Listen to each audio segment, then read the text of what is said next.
1027 WNEW, New York.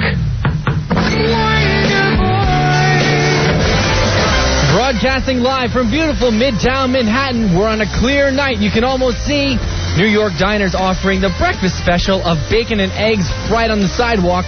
It's the Ron and Fez Show, and I'm your announcer, Wonderboy. And now, let's introduce your hosts. Two guys who think Kelly Osbourne's movie debut should be in a remake of Big. Here they are, Ron Bennington, Fez Whatley, radio's movie moguls. Ron. Fez. Hey. Ron and Fez. Hey.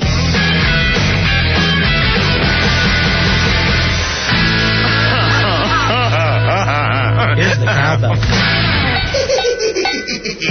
come see the rain show. Gather up all juggalos and roll. Juggalo. Everybody come see the rain show. Gather up all juggalos and roll. Down to the ground, get your ass up and wake up. Here we come and we spring this spectacle. Indian style, we got freak show, freak show. Most people don't like these honesties. Most people would love to have a shot at these. If you think it's too good for us, like show freaks, let me out. And I'ma win back your cheeks, come on.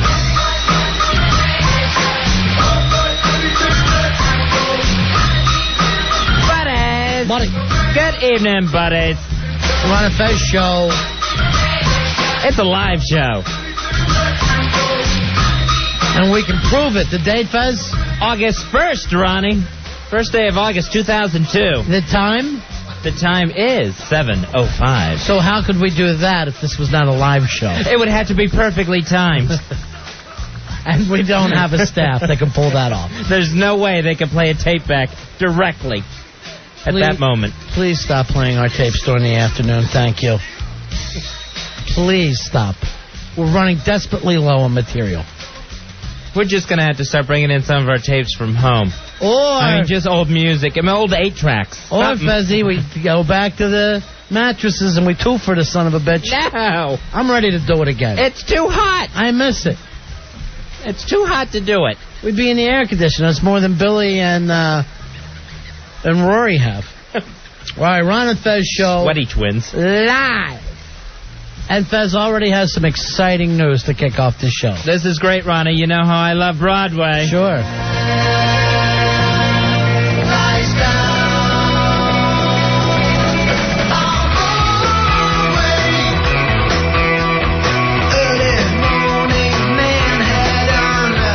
Ronnie, big news out of Broadway. Rosie O'Donnell, she is now in negotiations to turn her memoirs, her life story, Ronnie, into a Broadway musical starring herself.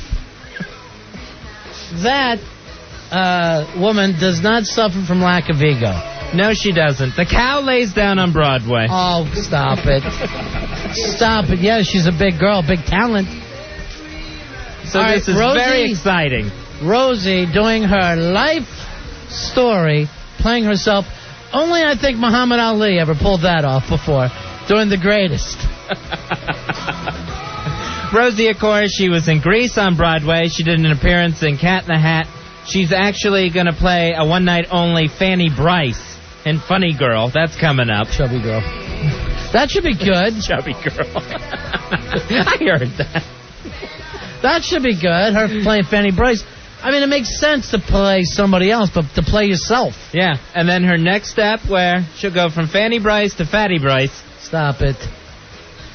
The Rosie O'Donnell story, live musical on Broadway. That I'm going to go see. In a production so far titled The Music Manatee.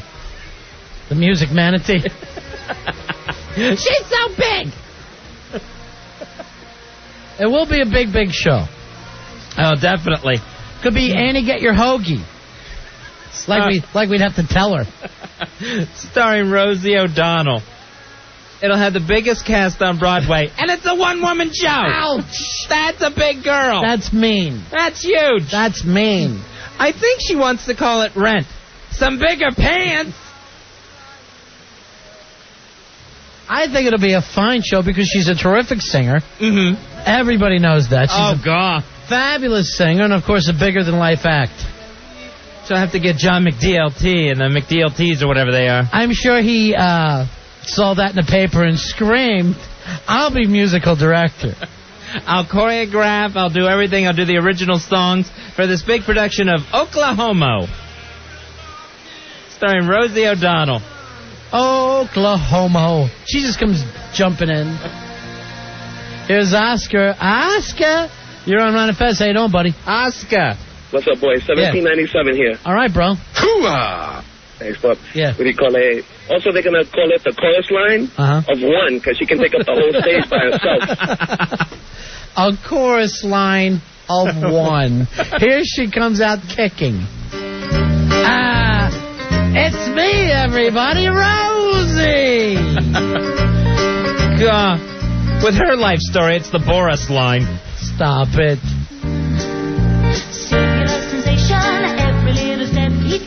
Every step she takes, she's winded. Now, should we be calling it Beauty and the Beef? Or what have we decided here? I think it's going to be Beast and the Beast. Beast and the Gravy.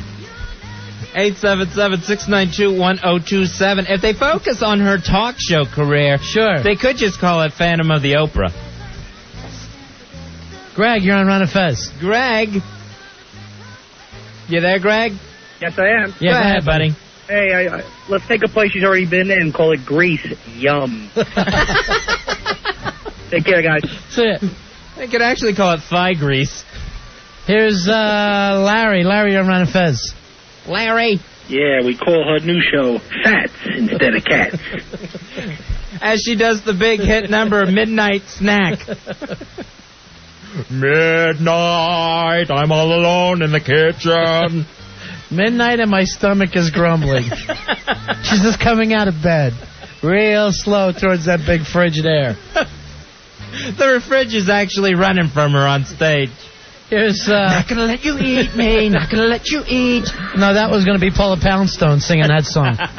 Here's Rick, you're on Ron and Fez. Rick. Hey, I got a spy report for you guys. Oh, good, I want to hear that. Spy report. This new Rosie O'Donnell thing is tentatively titled Food Man Group. Food Man Group. Good one, Rick. All right, there you go. Here's Anthony. Anthony, you're on the Ron and Fez show, buddy. Anthony, what's going on? Buddies, 2558 over here. All right. What about, mine has got a double meaning. Instead of stomp, chomp. Chomp. What about, I take a little bit from Fez. Instead of Oklahoma, what about Oklahumongous? Who's got the best callers of the game, Fezzy? We do. Yeah. We do. Yeah. I love it. RJ, you're on Ron and Fez. RJ. Hey, buddy. Yeah. Buddy. Yeah, put a candy bar in her mouth. She could do the elephant woman. Stop it. Just some of this stuff is just plain mean. Rosie O'Donnell getting her own musical on Broadway. She's working on adapting her memoirs to song and dance. Some of the instant feedback, what to call Rosie's new Broadway play. John from Seabright says Bolkahoma. Kind of mean there. Rob says, what about Titanic ass? I love it. Steve says, Annie, get your strap on. And Bill simply says, Fiddler on the Roof with Hooves. That's kind of mean. How about Fiddler on the Muff? Stop. Steven, you're on Ron and Fez. Steven. Yeah, how about Miss Pygon? Miss Pygon. Because of her excessive use of the particular service, death of a delivery man. Kind of mean. Some of this stuff is a little mean. Miss Pygon, where is the pie? Where has my pie gone? Frank, you're on Ron and Fez. Frank, what's going on? Yeah, boys, how you doing? Yeah, we're good.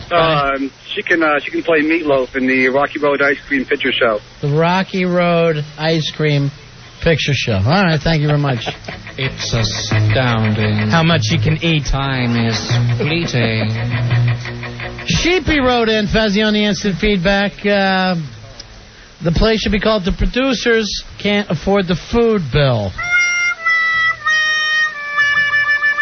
Sheepy. Big Kev says The Ding Dongs and I. Right now I am thinking My ass is as big as 42nd Street. The musical. That I'd actually want to watch. Here's Barry. Barry, you're on the Ron and Fez show. Barry. Hey, buddies. But How about 1776 pounds? It's mean. Some of this stuff is just mean. Kenny, you're on Ron and Fez. Hey, what's up, guys? Yeah. Kenny. Yeah, instead of Annie get your guns, it's Roseanne get your Twinkies.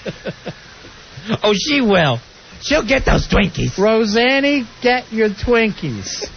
I just hope she's not listening, because she's a nice person. She's the queen of nice. Pat, you're on Ron and Fez. Yeah, hi. Yeah. Hi, it's Pat. Yeah. She could do Shakespeare. She could do Hamlet and cheese. I don't know if she's ready to do Shakespeare.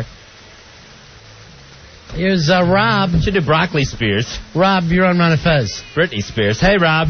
Uncle Ron and Fezzy, how are you tonight? Oh, Big Ass cool. 276. All right. What Your uncle and aunt love you very, very much. Yes, I heard that Rosie's going to do this as a fairy tale. She's going to call it Into the Fridge. Oh, instead of Into the Woods. Okay, so you do know Broadway, my friend. That's a little too inside Broadway. Is it Ari? Ari, you're on Ron and Fez? Ari. Yeah, I think she's doing a Les Mis. Les Mis. Oh, putting the Les in Les Mis. Yeah. All right, Cousin Bobby said the woman of La Mancha. Come on, these guys are so much better than us. It's amazing. What about just Kiss Me Crotch? Kiss me crotch instead of kiss me Kate. I like it. Here's Barry. Barry, you're on Ron and Fez. Barry, what's going on? How you doing, guys? I got the new title would be A Buffet Line. A buffet line. Who doesn't like that? Who doesn't want to see a buffet line? One singular entree. Al, you're on Ron and Fez. Hey, buddy. Hey, buddy. Ow. The new Rosie show's going to be Madame Butterball. Ouch. Some of this stuff. You know, That may have been the meanest yet, and I love it. She has feelings, Fez. Rosie O'Donnell, she's taking her memoirs to Broadway to star in a brand new musical. You gotta love it, though. It's too and good. It's about herself. Yeah, it's all about Rosie, singing and dancing and starring in a show about herself. All right, mine crime says, what about the Burger King and I? Perfect. See Rosie and the Burger King and I. Big Show says, instead of Madam Butterfly, it's butterfly shrimp. Tasty. Some of these people know a little more about Broadway than I'm comfortable with. Here's Josh. Josh, you're on the Ron and Fez show, buddy. Yeah, Josh. what's up, guys? Yeah. Buddy. Yeah, I got Rosie's going to star in The Lion-Sized Queen. You could always go with lion queen size pants. How about lying about your weight and just leave it at that? Lying about your weight, queen. Here's Chris, you're on Ron and Fez. Hey, Ronnie. Hey, Fez. How you doing? Buddy. Buddy. How about I Eat Her? I eat her instead of I eat it? Aida. Okay, thank you. Aida. I eat her. I eat her. That's a good one. All right, that made Fez up Madam Butterball for me. Here's Brent, you're on Ron and Fez. Brett. Hey, big ass card 1086. Yeah, buddy. Yeah, I got the Food Lion King. These guys are on tonight. Oh, they're good. They're good, Ronnie. They are good. Joe. Joe, you're on Ron and Fez. Hello. Yes. What's up, guys? Yeah.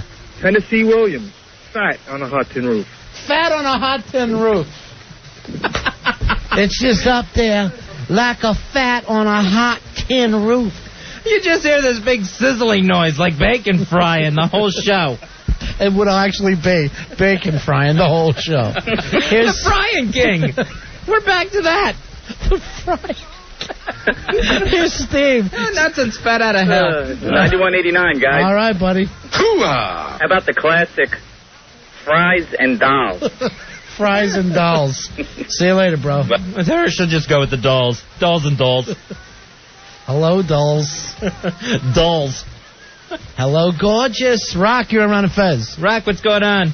Hi, Ron. Hi, Fez. Hi, Rock. I got Dr. Jelly and Mr. Hungry. All right, thank you very much. Just going out of your way to be extra mean. Yeah, some of this stuff is just, it's not even kind. Jeff, you're on the Ron and Fez show. What's up, buddy? Hey, buddy.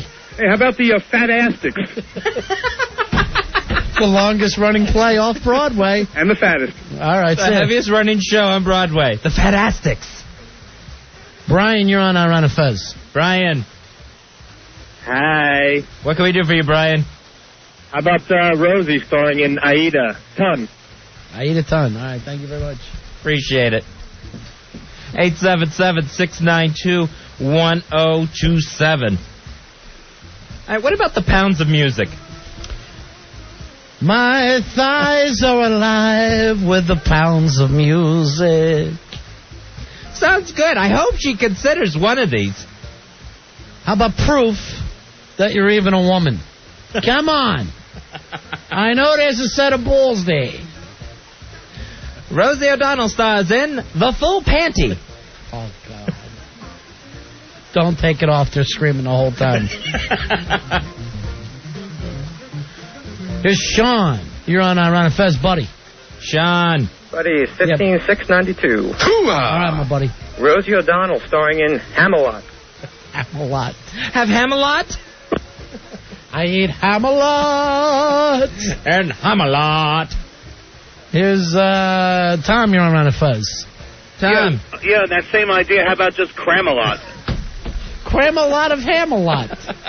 Could we just go ahead and get Spam-a-lot out of the way? You sure? You want to do that this early? You want to hit Spam-a-lot? How about Jam-a-lot? We just stay with that theme. It's there somewhere. Oh, gosh, she's so fat. Stop. She really isn't. She's just big. She's huge. Erica, you're on Ron and Fez. Erica. Yeah. How about my fat lady? All right, because it's too blunt. That's what I'm trying to say. It's just too blunt. I don't think you want to use it. They guessed the weight at my weight at the Fair Lady. Here's I should be at a livestock exhibit in the Fair Lady. All right, stop it. Here's Kevin. You're on Ron and Fez. Hey, buddy, how you doing? Hey, buddy. Kevin. Hey, instead of showboat, how about lowboat? All right, because that means Tugboat. Tugboat. She's so big. She's such a big lesbian. She's not that big. She is indeed a lesbian. True, she admits that. That's shocking news. A nation was knocked on their ass when she announced that. She shocked everyone. Dave, you're on Ron and Fez. How you doing, buddy? Hey, buddy. How about Mamma Mia, I'm one fat bitch. Mamma Mia, that's a spicy to meatball. Mamma Mia, of course, the very, very big play going on right now. With Rosie and her life partner, it could be Mama and more Mamma Mia. She actually has her kids. And more Mamma Mia. How about Mamma Mia, so you go down on another chick? I hear. What about instead of the King and I, the Fridge and I? And it's just her sitting next to it all night. Beautiful, the Frigidite. And as she's talking, she's snacking. 877-692-1027. Here's Jason. You're on Ron and Fez. Jason, what can we do for you? Hey, what's up, guys? How are you? Yeah. Buddy? We got Jekyll and Hyde the Vibrator. Jekyll and Hyde the Vibrator. All right, thank you very much. Hide the dessert.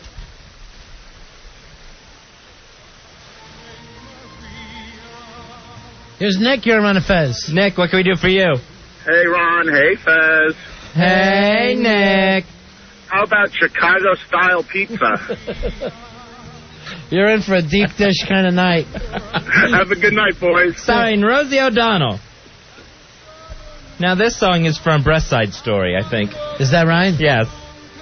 Or Full Size Story. I'm not sure which. All right, going back to Camelot. This, on the instant feedback from the Shape, bearded Clamalot. Boy, there's a lot you can do with that one. Yeah, that one seems to be the easy one. That's a comedy pyramid by itself. Denise, you're on Fez. I got two. First one is Flab Loose. Flab loose. Flab loose. And Rosie and Tina's wedding. Oh, that'd be nice. That would be sweet. Yeah. I want to go to that, too. I've been dying to. My neighbor wants to take me constantly. Well, you got to go in a group, Ronnie. Sure you do. got to go. You're all part of it. Like you're at the wedding. 2.5 years that's come up. I can't quite make it this Saturday, but I will. Kenny, you're on Ron and Fez. Kenny. Hi, Ron. Hi, Fez. Hi, Kenny. Yeah, instead of the vagina monologues, how about the strap-on monologues? That would be nice, actually. This is strap-on monologues. And, of course, it's just her and her toys talking. Hawk, I'm having trouble with the instant feedback now. It's not booting up. And these things are just coming in. And we probably got overlogged on these jokes. Here's Paul. Just the cabaret ones. You're on the Ron and Fez show, buddy. Hey, Paul. Hey, buddy. Hey, instead of West Side Story, how about Backside Story? Backside Story. The lights didn't go out on Broadway. Rosie stood in front of them. Stop. And I know you like her. Here's Mike. You're on Ron and Fez. Mike. Hey, going back a little bit, how about Rosie and the Amazing Technicolor Dream Tent? That's good stuff. That's good stuff. Mike, you're on Ron and Fez. Mike, what can we do for you? 6992. Hooah! Instead of Les Miserables, how about Les Big Time Slob? That's just kind of mean, though, isn't it? It's really going out of your way just to be mean. You know, like saying flabberay. That is mean. That's what I'm saying. Ralph, you're on Ron and Fez. Hey, boys. Yeah. But, How about Jesus Christ, Rosie, one fat superstar? Thank you. See, when they get wordy, I don't know if they're going to put them on the playbill. Rosie O'Donnell, who's supposed to be retired, just going away to be with her kids, she's trying to adapt her memoirs, her life story, into a Broadway musical. All right, Leo, I got the instant feedback working again, says some Shakespeare, much ado about pudding. Leo also had a midsummer, wait a minute, I want to get this right, a Midsummer Dyke's Dream, which would be nice. That's a good one. See, some of these are nicer than others. Doug says Driving Miss Gravy. I don't even know if that was a play. Did that make it to Broadway? All right, now go with this one with Big Show. Instead of 42nd Street, 40 Seconds to Eat. It's just a 40-second show, and she sees how much food she can get in her gullet. Mark says, what about West Side Deli? Which is kind of cute. Not as mean. Eric says Pete Townsend's writing a new musical for Rosie, Tummy. See, this is why we need the instant feedback, Hawk. It's too important. We can't miss out on Tummy. Tommy, can you hear me? Tommy, and Tommy doesn't know what day it is. Death Metal says the pantsuit of the opera. That's good. I'm still laughing about Tummy. John says, Victoria, I don't care what you call yourself, just fix me a sandwich. Mike says, my life partner in Hyde. There we go. These things, Dominic had Jesus Christ supersized, which is cute. The biggie fries with that, please. Here's Kurt. You're on Ron and Fez. Kurt. Hey, big ass 3349, fellas. Hooah! Hey, I got Dr. Jekyll and Mrs. Hyde. Very cute. Thank you very much. Thank you. 877-692-1027. Brian, you're on Ron and Fez. Brian, go ahead, buddy. You're on Ron and Fez show. Guys? Hey. Rosie O'Donnell starring in Lord Raffenia. Instead of Quadrophenia, which was a movie. All right, we're off track. Yeah. I just felt the pyramid start to slip. We ventured away from the comedy pyramid. We need to get back on. Here's Joe. Joe, you're on Ron and Fez. But Hey, guys. I got one. Yeah. Instead of ain't misbehaving, Right. ain't misbeen eating. All right, we're back on. ain't missed a meal. In 40 years. Kerry, you're on the... Some of this stuff, I think it's mean-spirited, the laughter. I know, but it delights me so. Carrie, you're on Ron and Fez. Hi, Ron. Hi, Fez. Hi, Carrie. Instead of the Phantom of the Opera, the Fatty of the Opera. See, some of that stuff is just, it's getting back to, it shouldn't be so blunt. Do you think she'd cry? If she heard this show tonight, she'd cry? I think she'd come in here swinging and whip all her asses. Frank, you're on Ron and Fez. It's the Fatty of the Opera. How about Baloney and the Beast? Baloney and the Beast. Here's Floyd. Floyd, you're on Ron and Fez. Floyd. Rosie stars in a revival of A Streetcar Named Dessert. A street cart named Dessert. She eats a whole cart that's turned into a sundae. Mike, you're on Ron and Fez. Buddy. Hey, I got Rosie O'Donnell and Damn Twinkies. Damn Twinkies. Everybody loves baseball, of course. Every year it's Damn Twinkies. Seth, you're on Ron and Fez. Hey, I got this a river dance, but bigger pants.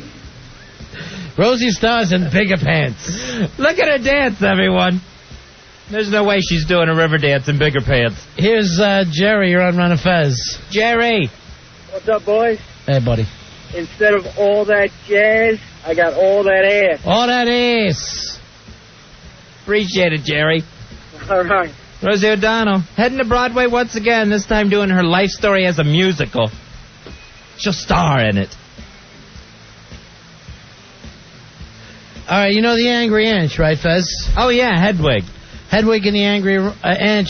Sweet Melissa says, what about Heavy and the Angry Bitch? Coming soon to Broadway. And Sweet Melissa's so sweet, she never says anything mean about anybody. Yeah, I know. There she is, though. Piling on. She is piling on. Mick, you're on Ron and Fez. Hey, Rosie O'Donnell starring in Bye Bye Buffet. I love that. She's like a dog. She looks like one. All right, Mick. That's enough. Talk about piling on. He wanted to see how much he could get in one phone call.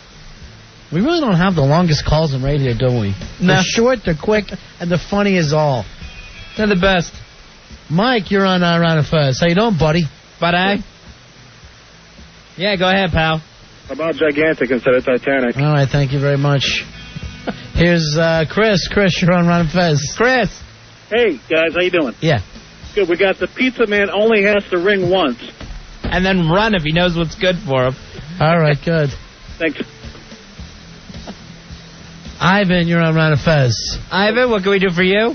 I do, but then the pastrami just fell on my leg a little bit. I mean, the pastrami thing. Come on, I'm starving, man, please. About the producers of Miss Saigon, Miss don't even think about a song. Miss don't even think about a thong. The whole musical. She's debating on whether she should try on any sort of G-string. What about The Graduate from Weight Watchers? The undergraduate. Joe, you're on Ron and Fez. I don't think she made it. Joe. Yeah, instead of the allergist's life, it's the egotist's life. Thank Not a big you. head. That's there perfect. you go. That is perfect. That wraps it up. Anybody, thank you very much, Joe. You're welcome. There's the head of it. Anybody who thinks not only at 40 should I write a book about my life, it should also be turned into a Broadway musical starring me. Rosie O'Donnell. You know, she said she wrote the book to talk about adoption rights in Florida. And now I hope that's not part of the musical. I hope it is. Governor Bush, Governor Bush. All right, we'll take a break. We'll be right back. Very funny, though, guys. You're the best.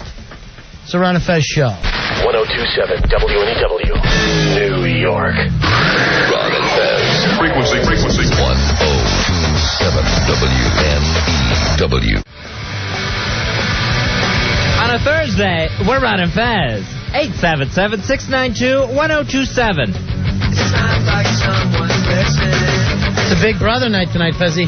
Oh, that's right. Someone gets, what do they call it? When they evict. Evicted? Yeah, evicted. Someone gets evicted on Big Brother tonight. Either Amy or Marcellus. Trust me, it's Amy.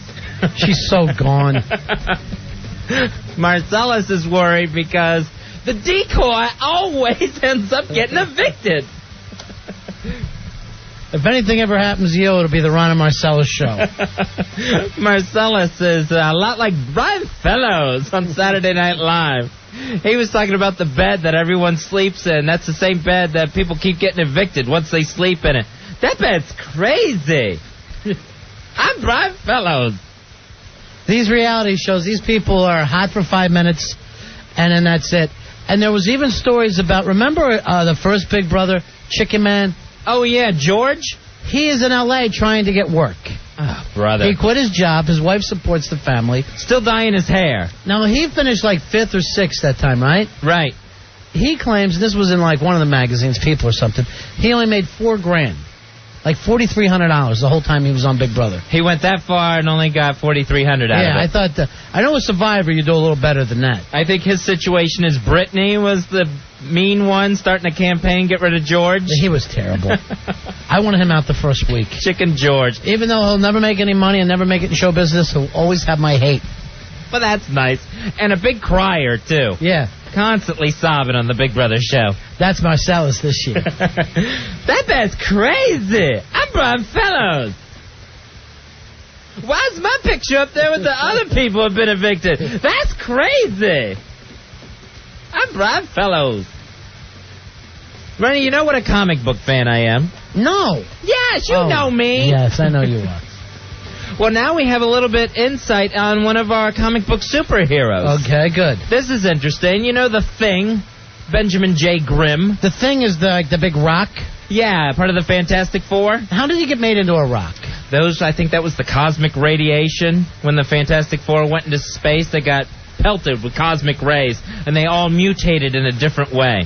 Does the Thing still use the restroom now that he's a rock? Because he eats, right? Yeah, he eats big. And I think because his rocks are hungry? I guess so. Anyway, I took you off your story. I think the Thing is normal on the inside. He's just rocky on the outside. Then wouldn't the body heat actually kill him from having a rock layer around you? It's basically like living in an adobe. It's quite cool on the inside. Okay, I understand now. But I think he does use the restroom. He's dropping boulders in there. But the Thing, it turns out in the latest issue of the Fantastic Four from Marvel Comics, the Thing is Jewish. I never knew. No, I never thought so either. Because you never see that big, husky, thick Jewish guy like the Thing is. Yeah. I imagine he kind of had that build.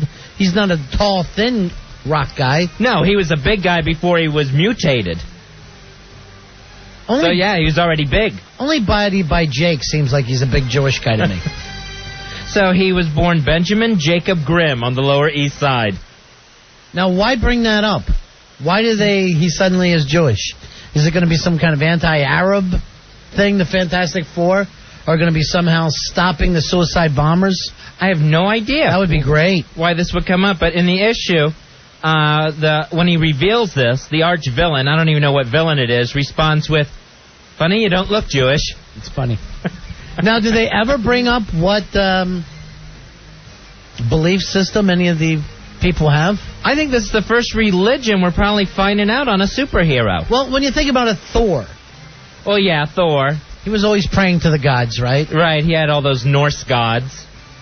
He was a Norse god, wasn't he? Himself? I think he prayed to himself. So I don't know what that religion would actually be called. Yeah, kind of a Scandinavian pagan dealio. Yeah. So, but like Wonder Woman, she's always talking about, may the gods help us, Hera help us. She's Wiccan. That's a witch if I've ever seen one. You think she's more Wiccan than pagan? Yeah. All right, now what do you think about Batman? Batman, with everything he's been through and as nasty as he is, and as negative as he is, he's an atheist. All right, because the fact that he's so guilt-ridden and shamed and everything, I see him as a Catholic. Really? And here's the thing. A Catholic will get their revenge. It's all about getting even with the Catholics. He did make a vow at his parents' grave. But he has the money of a white old Protestant. Right, that's true. Normally that would seem like old money to me.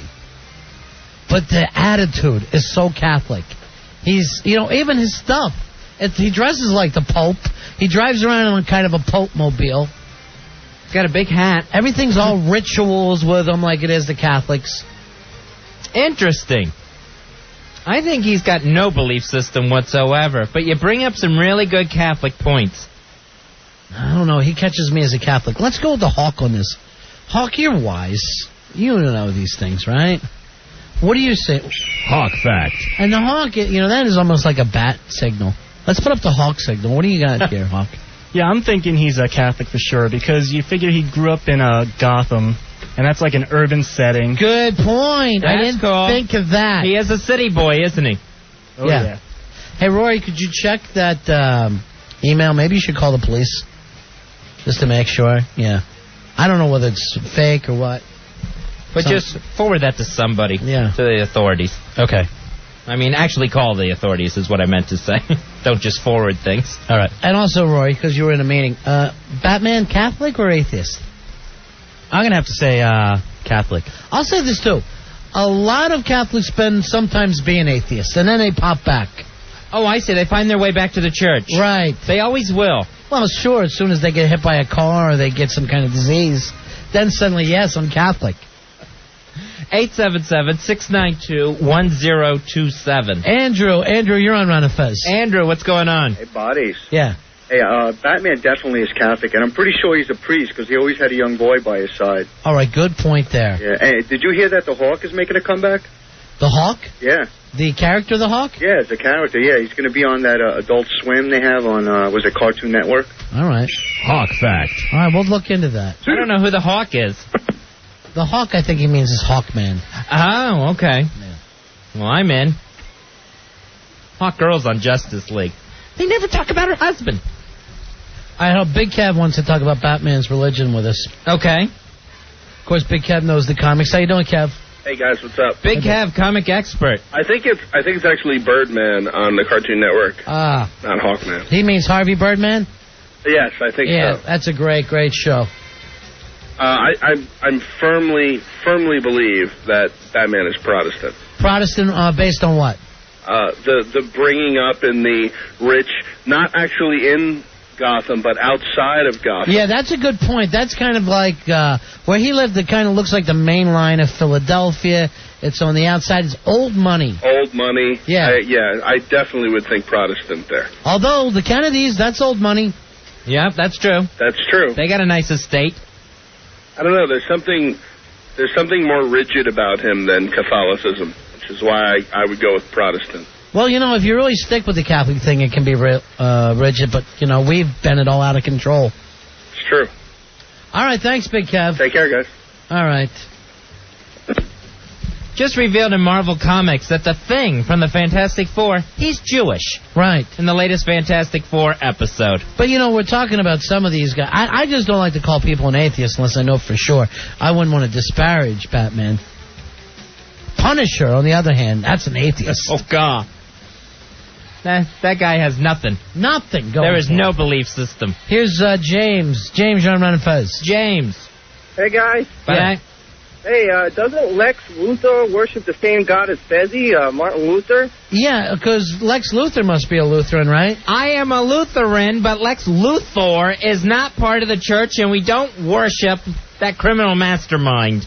Oh, I seem to screw that one up all the time. See ya! All right, sit. Thank you for the call, James. Here is Dave. Dave, you're on Ron and Fez. Dave, what's going on? Hey, how's it going? Clark Kent often went to church with his parents. Clark Kent. Now, with Superman, I wonder about this. Does he follow the religious beliefs of his real parents, Jor-El and Lara, or does he follow what he was brought up in, those adopted people?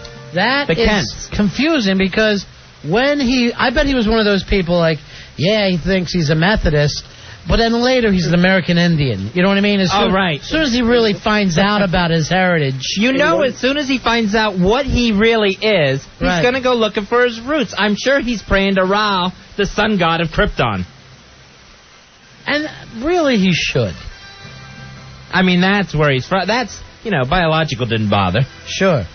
Well, I mean, he did. He got him safe. Chris, you're on Ron and Fez. Hey, Chris. Hey, I think Punisher is Catholic because I think he had that little spiel that he did, come on, God, why are the innocent dead and the guilty alive? Where's the justice? Where's the punishment? So I think Punisher was Catholic. That is the kind of things Catholics scream right before they become atheists. Right. All right, say it. 877-692-1027. Token, you're on Ron and Fez. Hey, Token, what can we do for you? Yeah, I just want to sound in on Batman's religion. It's definitely Protestant. You think so? You know what? When I see him and the way he takes care of villains, he believes in an eternal damnation. I'm starting to lean towards the Catholic thing. Yeah, but the thing is, the only example that Ronnie gave basically was the Kennedys. They're not old money. They made their money from Joe Kennedy running rum from Canada down the United States. It's illegal money back in Prohibition times. It's not old money. It's fairly old for this country.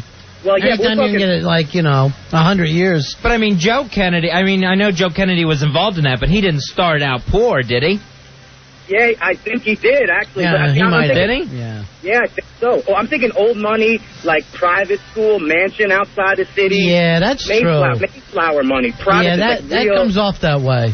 And didn't little Batman as a kid always wear like a suit and tie or a jacket or whatever when he was a kid? Seems like it. Yeah. Yeah, that's like definitely Protestant, don't you think? All right, that's good talking. He got sent away to schools. Let's face some facts.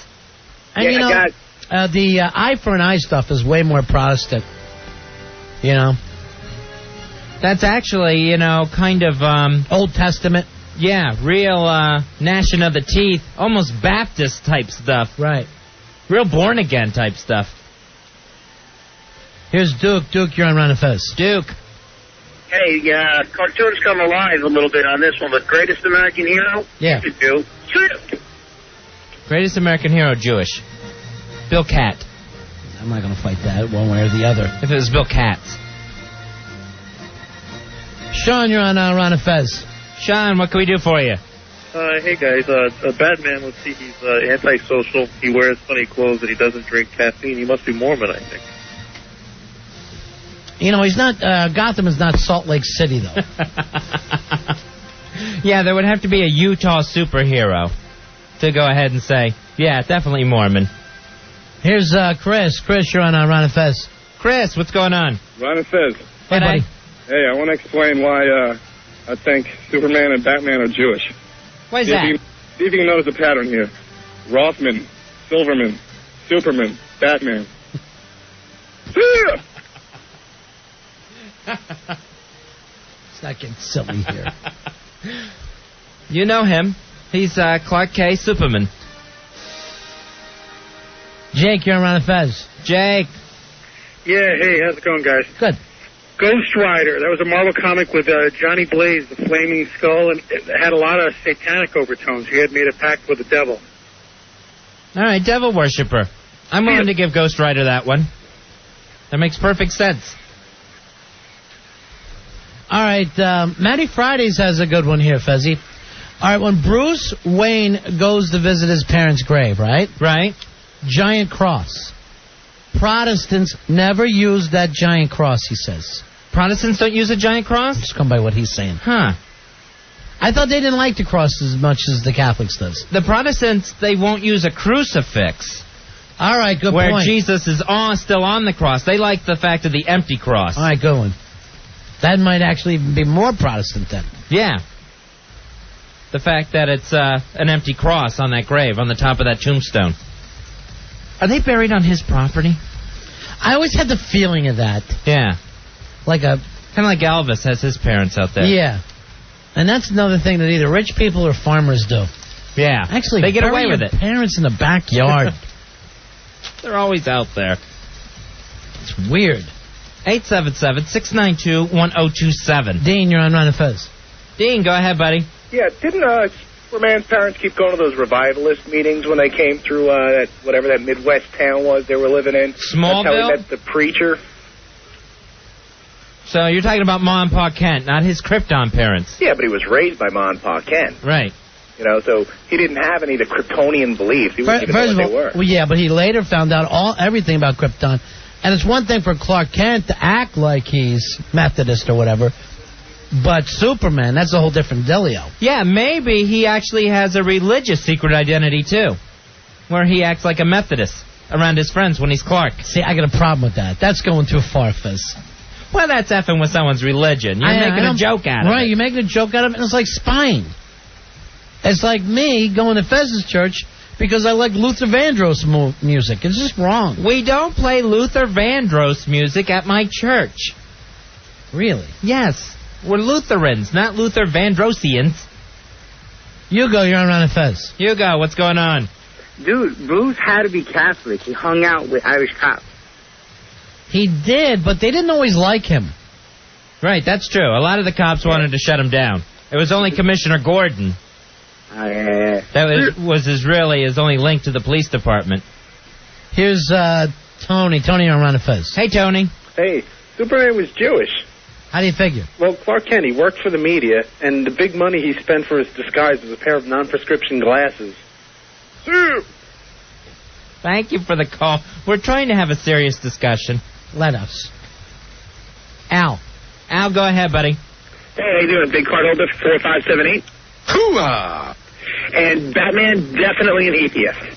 You think he's an atheist, huh? Yep. I started out on that, and I'm really changing my mind on him. Nope. For a while in the comic, there was an angel as part of the Justice League, and he said himself he didn't believe he was an angel because he doesn't think that there's any God, because no God is going to take a set of parents away from their child when they're that young. That sounds like a Catholic.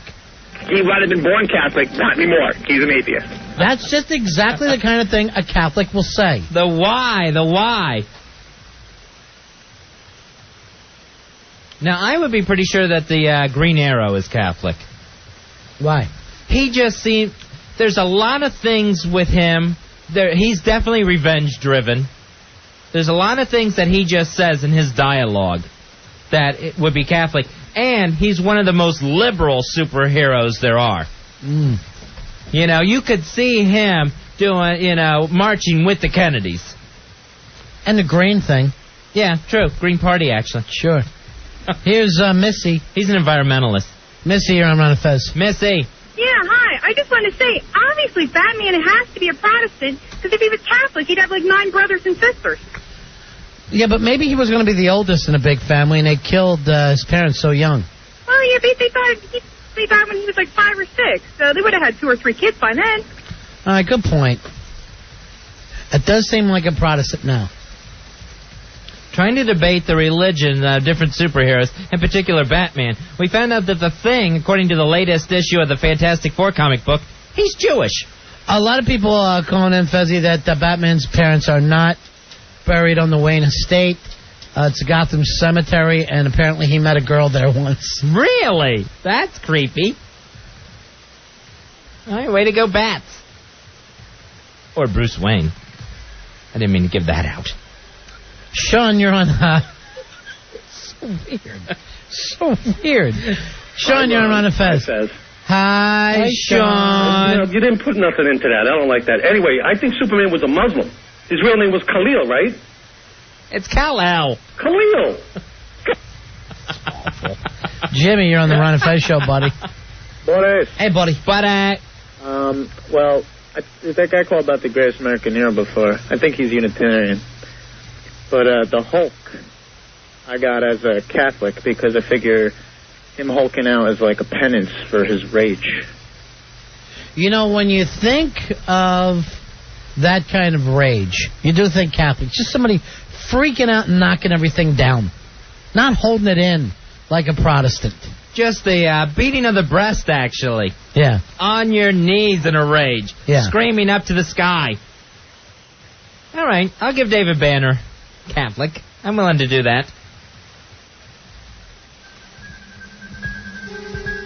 Here's Tom. Tom, you're on the Ron and Fez show. Hey, Tom. Hey, guys. Buddy. Shouldn't it be the Fantastic Foreskin?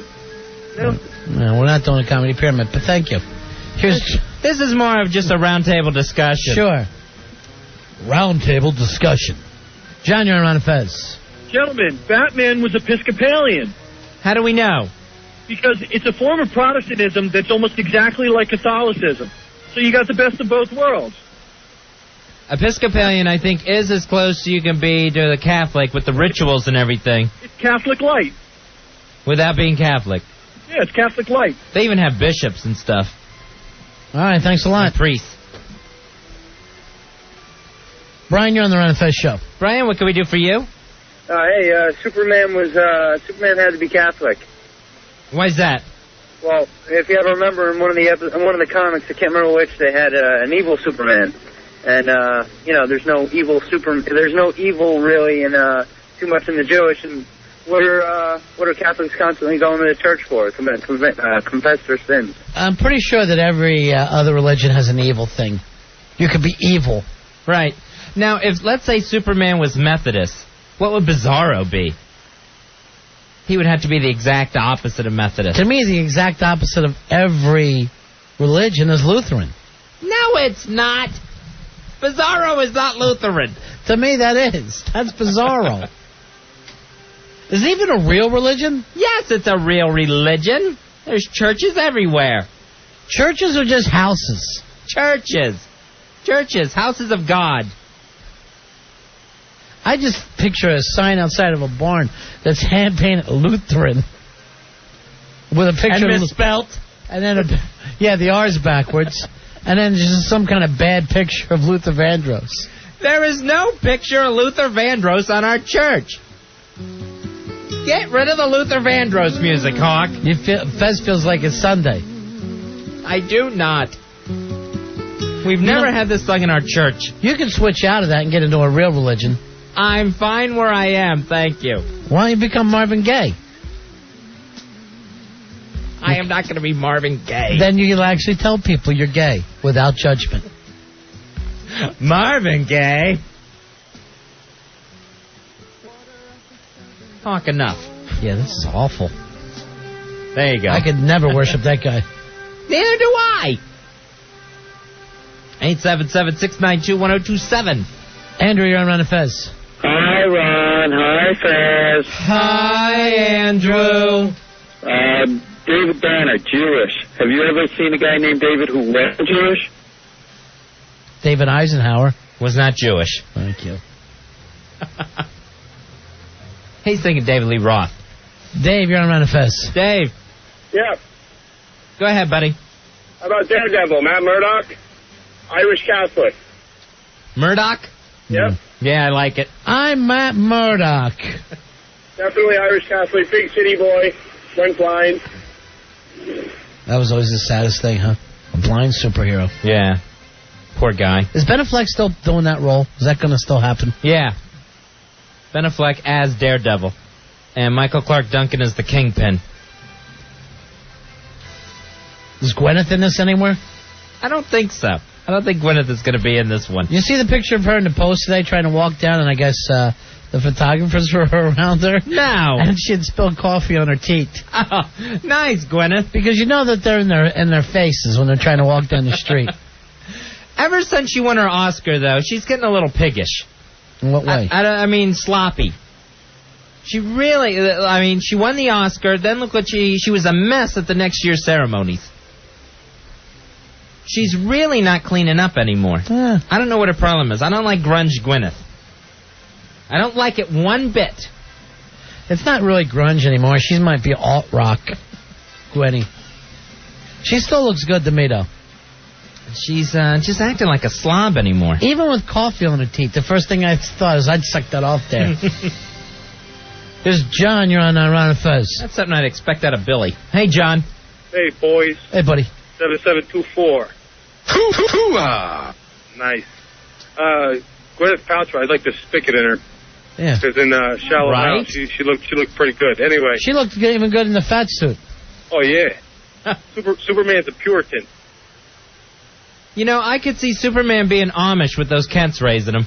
All he needs is the beard without the mustache. Shouldn't you alert somebody else, though, besides another guy online? Shouldn't you let the police know? Unfortunately, all I have is just a screen name, so he's looking into it. Did you try the cops? Yeah, they said there's nothing we can do because right. we don't know who the person That's is. what I really want you to, Superman's a Puritan. Just as long as we did that much of it.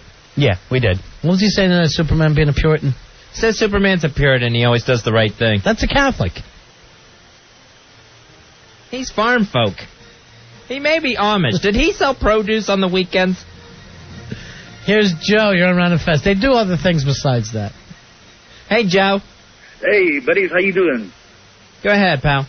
I have a theory on Robin. Yeah. Robin must have been Hindu because he's always saying holy cow. We can't constantly joke about things, and we're really trying to figure out the religion for superheroes. Some of these superheroes. What about somebody like Captain America? Captain America, he stands for everybody. Yeah. He's such a hero for every American. I would picture him as being non-denominational. He's just nationwide, Captain America. That's Protestant. When you're non-denominational, you're Protestant. Because to us Catholics, all you people are non-denomination. We understand the Jews. We understand the Muslims. We understand the Buddhists. But you Protestants, come on, get in the church. All right, when you're so Protestant, you can't even pick a section of Protestant to be in. They're all the same. That, to me, is the other in the pie graph. Hey, Heckler sent me something here, Fezzy, from Christianity Today, and the name of the article is, sure, Superman's Protestant, but what's Batman? Really? Yeah. This is so cool. And they're basically asking, is he Catholic, Episcopalian, or Presbyterian? That's very funny. They come up with any answers? They're fighting. They, you know, the good studies do. Well, you know how religious stuff are. They just, fight over it. 877-692-1027. Now, Ronnie, with the Flash, I'd say Jehovah's Witness. The guy could hit so many doors on a Saturday so fast. All right, now you're into the joking. Sorry. Here's Jerry. Jerry, you're on Ron and Fez. Jerry. Hi, Ron. Hi, Fez. Hi, Jerry. I figured out what Superman is. What's that? He's not an atheist. He's not a devil worshiper. He's a Scientologist. Why do you say Scientologist? Because he's freaky and creepy, and he's from Krypton. No, all right, thanks a lot. Don't Scientologists also kind of believe that we are gods ourselves or something? That might be an actual good one. I thought they thought that aliens brought us here. Yeah, which would be Superman. Aliens brought him here. Very nice. 877-692-1027. Jake, you're on Run of Fez. Jake, what can we do for you? Hi, Ron. Hi, Fez. Hi, Jake. Yeah, I think the penguin is Hasidic. The top hat, black clothes, the cane. I'm not going to sit here. I'm looking up, and half these things, Wonder Boy, are now getting stupid. All right, we want to have an actual discussion on the known comic book facts. And we're not discussing supervillains. Here's Joe. You're on Ron and Fez. Joe. Yeah. Yeah. Batman was a Jesuit. A Jesuit. All right, tell us about... Well, listen, he's extremely self-disciplined. He's fanatical. Yeah. All right? He wears robes. He was a Jesuit. Anybody who's gone to a Catholic school or Catholic university knows he's a Jesuit. It does have that. And then also, Fez, having Robin is almost like having an altar boy with you. There you go. He hangs out with a young boy as his ward. Yeah, he's training the kid. And he's got the kid in robes and capes, too. Right. And the Catholics will bring you right in at an early age. Because an altar boy, it's almost like being a priest and you're 11. Yeah, you're participating in all the rituals and ceremonies. Trust me when I tell you, every altar boy feels better than their family. Like they were somehow chosen. That's a good feeling. Here's Dan, you're on Ron and Fez. Dan. Hey, Ron and Fez, how you doing? Hey, buddy. Aquaman, he's a Catholic. Why would you say that? Well, the symbol of Christ is a fish, and where do baptisms take place? In water. That's true. I don't think Aquaman could be a Catholic. He's not going to agree with any religion that believes in eating his friends on Friday. You don't think Aquaman eats fish? He talks to the fish. They're his friends. He talks them into his mouth because I'm going to explain something to you, Fez. What else is Aquaman eating down there? He ain't getting steak. What does Aquaman eat for dinner? I would imagine some sort of kelp. Do you see the body on Aquaman? He's cut. You don't get that big on kelp. You've got to have protein and plenty of it. I see Aquaman eating clams in the morning, fish, probably huge tunas. Swallow them whole. So you think he's eating the fish that he's not using, that he's not talking to? I think that he could use them and then turn around and eat them. Oh, why would he do that? You're confused about how... He can't have a tuna save his life and then eat him. Here's what you don't understand. You act like he's friends with them. Like when they're not out solving crimes, they're sitting around talking, enjoying themselves. No, he uses them like tools, like they're cattle or horses. He's supposed to protect the seas. He does. That's included, all the life in the seas. The Indians protected the earth, and it didn't mean that they didn't eat buffalo. Oh. You got to go through and prune things. What if there's too many shrimp? He's got to go in and have a big pot of them. I can't imagine. I mean, the Indians didn't have the one-on-one relationship that the Aquaman does. These things actually come to his aid. They love him. All right, let's just go back to physique. How did he get that big on kelp? You can't. There's got to be some sort of protein. You know, he's got a swimmer's build. No, he doesn't. Not to no one. Look at him. He's cut. I mean, he's cut. The arms are unbelievable. The forearms themselves, he can bend steel down there. I don't think he's eating his friends to get that way, though. They're not his friends. They saved his life. That doesn't make you friends. A car could save your life. You're not going to sit down and take it out to dinner. You wouldn't eat it either. I can't imagine that Aquaman's eating the fish. What else is he going to eat? You got him living his life like a sea lion. They must have something for him down there. Who's they? Atlantis. They eat fish. And then, so he's going to talk to a fish, and then the next thing you know, turn on it. That thing's going to come save him from Black Manta. All right, here's what you don't understand. And then he's going to start chomping on it. You act like he talks to them. I say he just directs them. If he ate them, they would never come near him to help him. They don't have a choice. He thinks something, they do it. You think that they want to go throwing themselves in front of subs? Hell no. Why should they constantly... You ever hear him doing stuff for fish? Saving fish from stuff? Oh, there's a fish in a net. I'll pull it out of there. Yes, he'll do that. Oh, does he? I really never did read that. Yes. I never read it. That's part of his gig. So he'll go and help a clam. Yes. Only to eat it? Why would he help? Why would he help one? Because it's one of his citizens. Pete. George W. Bush doesn't eat us. I feel like he is. I literally feel like that man's eating me. Pete, you're on the Fez. Yeah. Now, Aquaman, he's got this ability to come to land. You think he's got that just to solve crime or to maybe dine out? What do you think? He's going to come up 3 meals a day? He'll just come swimming out of the East River and go to a diner for breakfast, dive back in, go back to Atlantis? Maybe once lunchtime. Maybe he gets kelp to hold himself over. Let's say he comes on 7 o'clock at night, he goes gets himself a nice steak. You're telling me... He's got no regard for land animals. Pete, at this point, I know, because they won't listen to him. Pete, you're trying to tell me you're going to be surrounded by all that food, and you're not going to eat some of it? You're going to be thinking, when do I come up? Now, I think he might be munching down on some tuna, like you said, but I don't think to the point where that's all he's eating. Because at that point, doesn't he got like some extended life form? Yes, but I'm saying, where does he get his protein from on a daily basis? Do you think there's a pecking order? There's obviously a food chain in the ocean, but do you think there's a point where Aquaman, there's some fish that are his buddies, and then other fish, like shellfish, that can't possibly save him? First of all, that he has no use for. He's eating them? I don't think he's going to eat a whale. I don't think he's like a maniac cannibal down there. But I do think he's thinking, I'd like a nice fresh tuna. I can't imagine him ever eating any of the sporting fish. I don't think he eats any of the mammals. He's not going to chew on a dolphin. No.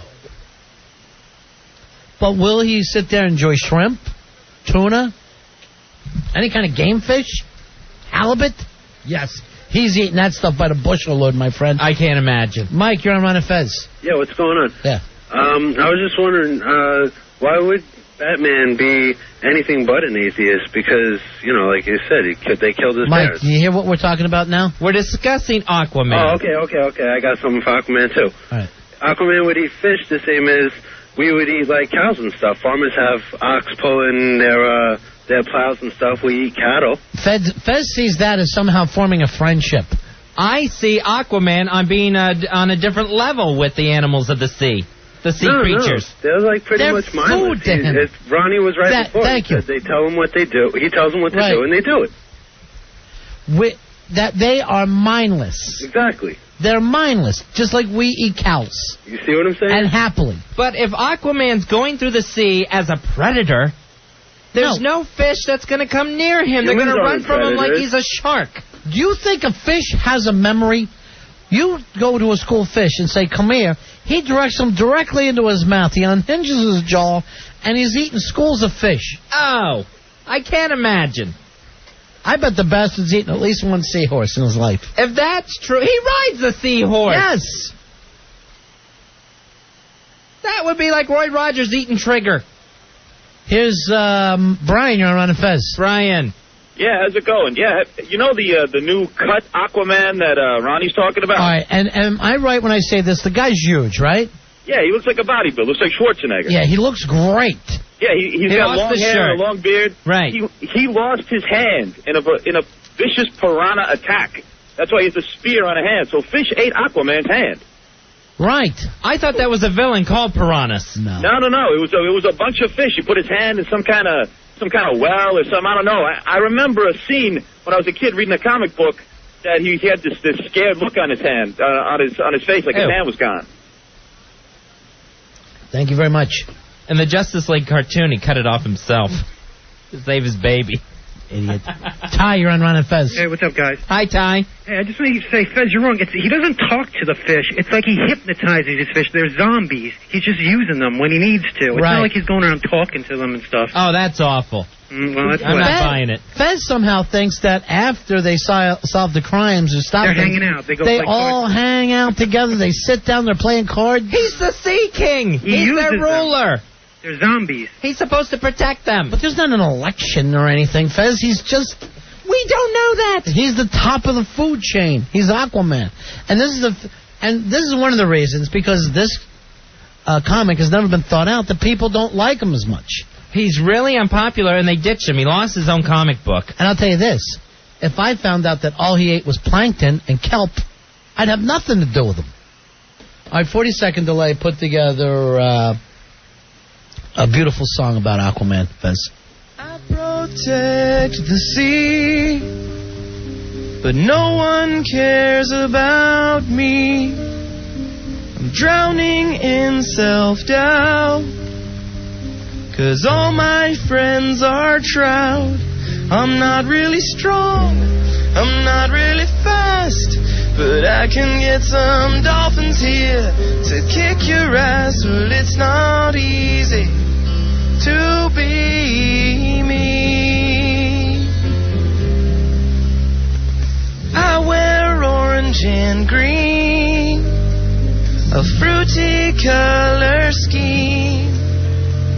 I have no utility belt, and my eyes can't make things melt. But I bet Superman, if he had one wish, well, he'd want that special power to talk to fish. And look at Batman, his world is so dark. He's never had a one-night stand with a Mako shark. It's not easy to be me. Ron, Fez, 1027 WNEW and DW. Ron and Fez, Big Ass Radio. 1027 WNEW. We're Ron and Fez, and the Ron and Festival of Rockin' Ribs is coming up Friday night, August 23rd at the Hard Rock Cafe, West 57th Street in Manhattan. We're eating some ribs right now that Too Cute has brought us. And bit on the spicy side, and she's got a side of jalapeno corn muffins. Where is she? Bring in Too Cute, please. Too Cute. Too Cute in her little summer dress. Hi.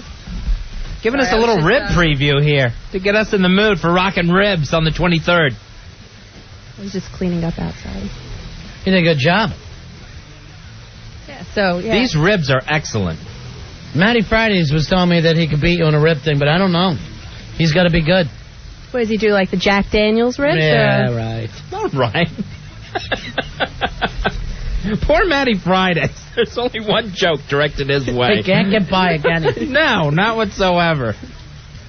But this is excellent. The jalapeno corn muffins. That's jalapenos right out of your own garden? Yeah, from my garden. They kick.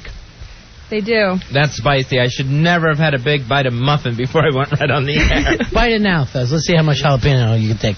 Bite right into it, because there's some at the top. Yeah, I'm going to bite right off the lid here of this muffin. Oh, wow. That's strong. I think I ate 3 jalapenos there. It'll take a while for it to kick in, too, because you think, like, Oh, that's not much of a kick, and then you start to feel the heat come up. Well, there's smoked jalapenos in there also, so. Is that right?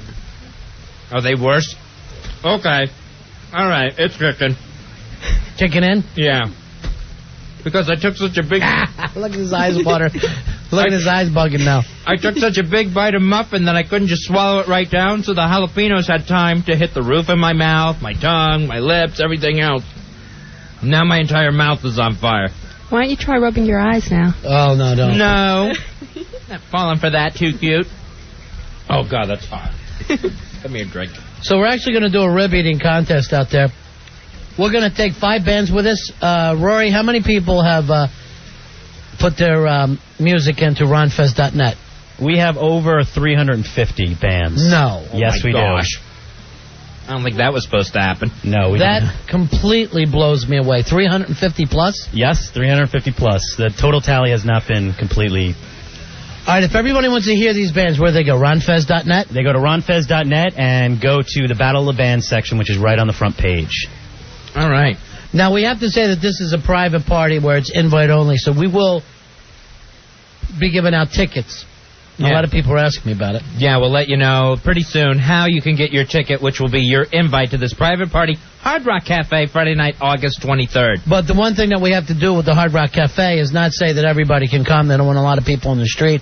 So we're going to do an invite only, a private party, and we'll let you know how you can get tickets. We'll give them away on the air, and we'll make it a lot of fun.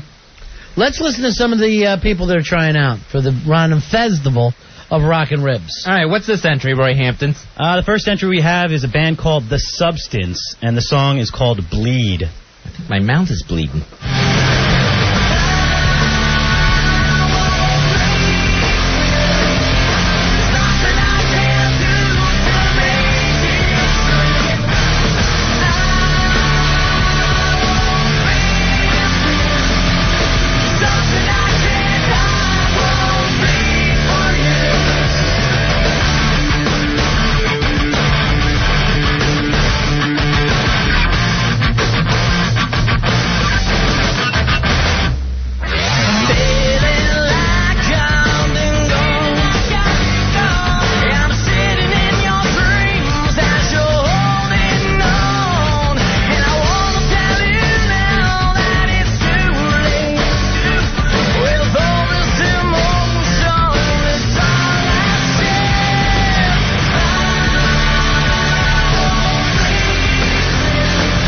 I'm hearing kind of the Silverchair meets STP. Very nice. That's The Substance. The name of the song is called Bleed. I'm liking that a lot, Roy. Yeah, they got a great sound. Very nice. You can check them out on ronfez.net. All right, who we got next, Rory? This next band is called High School Sweethearts. Oh, I like that. Yeah, I like the name of the band already. And the song title is called Class Dismissed. All right.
High School Sweetheart. Very nice.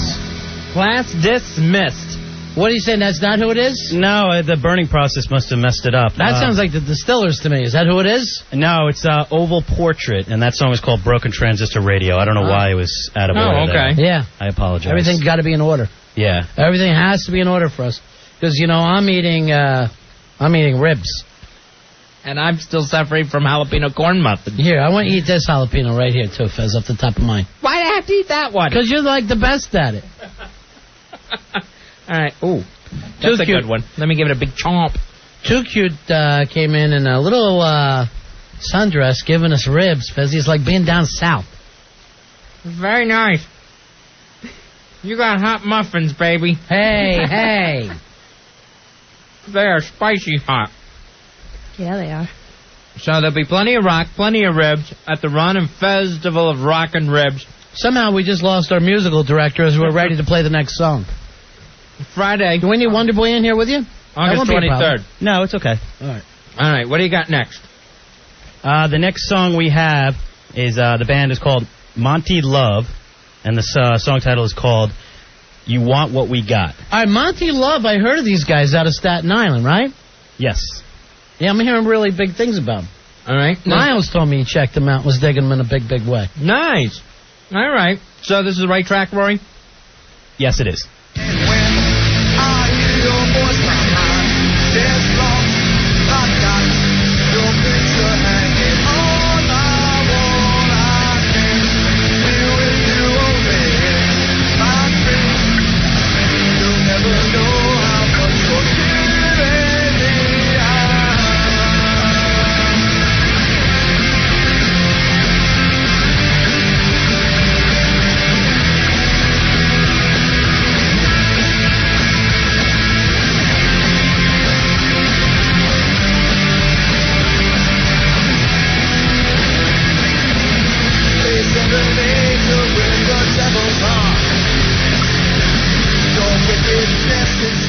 I think he's got this mixed up. That's not Monty Love? Yeah. I don't know. It's supposed to be Monty Love, You Want What We Got. And at this point with the jalapeno corn muffins, I can barely speak. What are you doing over here, Rory? I apologize. Bring Wonder Boy in. It was a little out of order there. There was one song. Bring Wonder Boy into the thing. This is people's lives, and I want this to go over good. All right? Okay, I have it right now.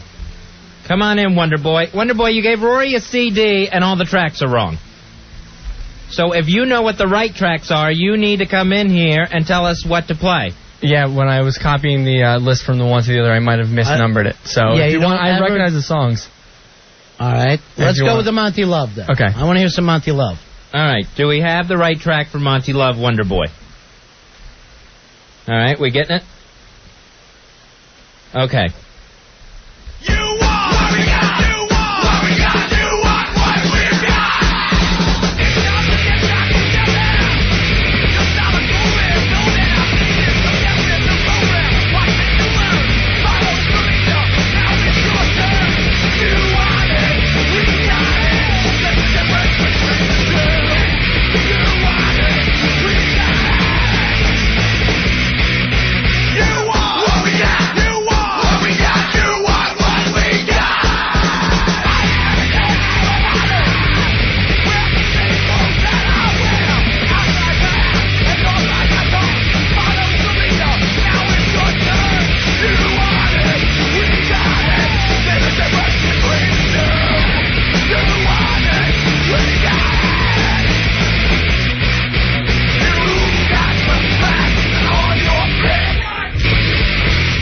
Monty Love, You Want What We Got. All right, that's Monty Love. An entry in the Rockin' Ribs, Fez. All right, here's Ruka. Ruka, you're on the air. How you doing, Ruka? Hey, boys. Yeah. How's it going? How you doing, Ruka? You just played Monty Love. Yeah, we just played. That's awesome. Because I know you know the Staten Island scene a little bit, right? That's true. I gave you guys the Air X.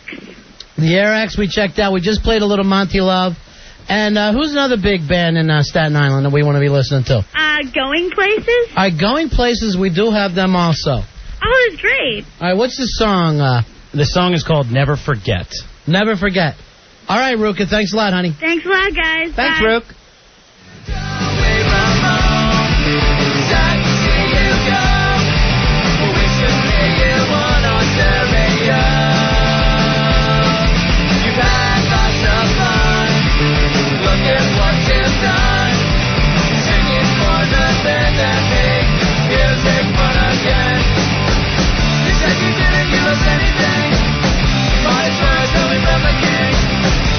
Trip down the Rockaway.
Going Places. Never Forget is the name of the song. Yeah, we'll never forget the Ramones. As a matter of fact, Earl is walking the halls right now, and he's still around, he's got a tape of the Ramones that WNEW recorded in 1979.